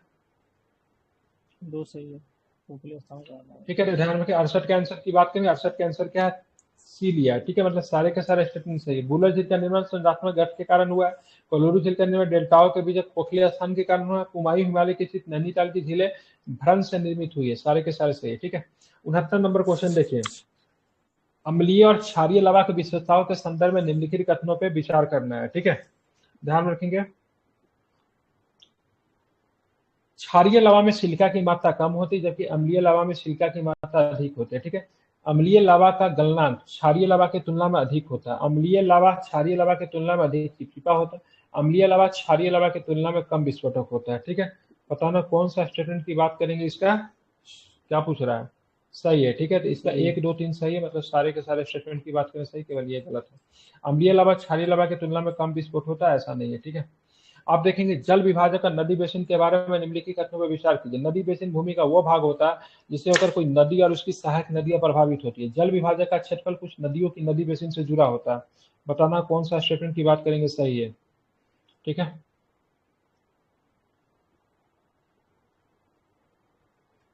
ये पूरा सा यूपीएससी टाइप क्वेश्चन में आया है, ठीक है। तो इसका बात करेंगे 70 का ऑप्शन की बात करें, एक सही है, ठीक है। दूसरा गलत है। जल विभाजक का क्षेत्रफल उस नदियों के नदी बेसिन से बड़ा होता है, ऐसा नहीं है, ठीक है। बाकी पहला स्टेटमेंट सही है। नदी बेसिन भूमि का वह भाग है जिसके होकर कोई नदी उसकी सहायक नदियां प्रभावित होती है, तो ये सही है, ठीक है। अब आते हैं 71 नंबर। यूरोप के पश्चिमी घाट के बंदरगाह सर्दियों के दौरान बर्फ रहित होती है, ठीक है। यूरोप के पश्चिमी तट पे बंदरगाह उत्तरी अटलांटिक प्रभाव से प्रभावित होते हैं। कौन सा कथन सही है? तो दोनों के दोनों कथन की बात करेंगे सही है, ठीक है। ध्यान रखें, दोनों के दोनों की बात करेंगे, क्योंकि यूरोप के पश्चिमी तट के बंदरगाह सर्दियों के दौरान बर्फ से मतलब क्या हो जाते हैं, जम जाते हैं। और रीजन क्या है, तो बंदरगाह उत्तरी अटलांटिक प्रभाव से प्रभावित होती है, सही है, ठीक है। अब आते हैं भारत के निम्नलिखित में से किस प्रकार के जलवायु क्षेत्र में लेटेराइट मृदा अच्छी तरह से विकसित होती है, ठीक है। ध्यान रखेंगे। तो बात करेंगे, पहला नंबर है उष्णकटिबंधीय, ठीक है, वर्षा जलवायु क्षेत्र, सही है, ठीक है। अब आते हैं भारत में लाल और पीली मृदा के संबंध में निम्नलिखित कथनों में विचार करना है, ठीक है। कौन सा स्टेटमेंट की बात करेंगे सही है, ठीक है। तो ध्यान रखें, इसका ऑप्शन जो लिया है आपका, कौन लिया? ऑप्शन नंबर क्या लिया है? बी, ठीक है। कौन सा ऑप्शन नंबर बी?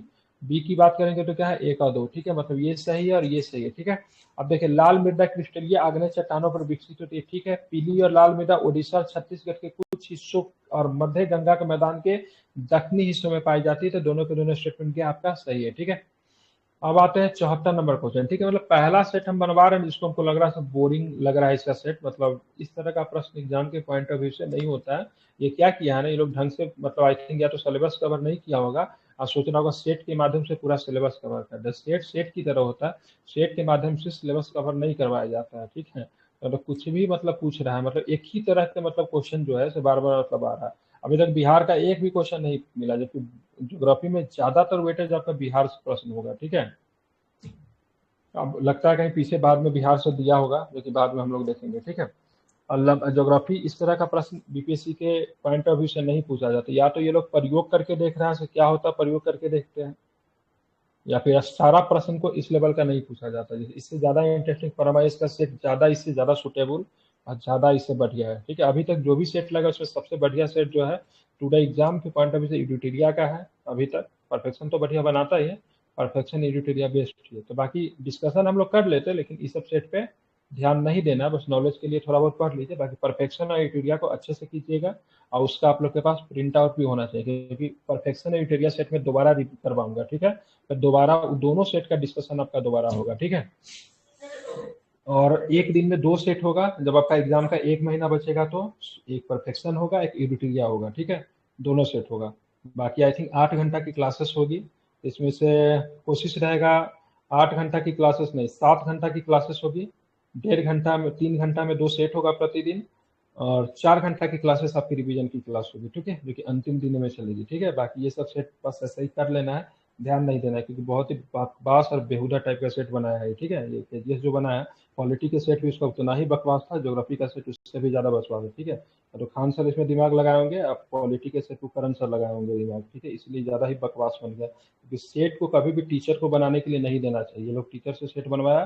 सेट हमेशा क्या होता है, एक पढ़ने वाला लड़का लोग होता है यूपीएससी का, जो तैयारी करता है, 3 बार 4 बार एग्जाम दिया, वो लोग क्वेश्चन सेट करता है ना, और बढ़िया बनता है। ये टीचर से सेट बनवाया इसलिए इतना बकवास बना। टीचर अगर सेट बनाएगा तो इसी तरह का क्वेश्चन डालता है, ठीक है।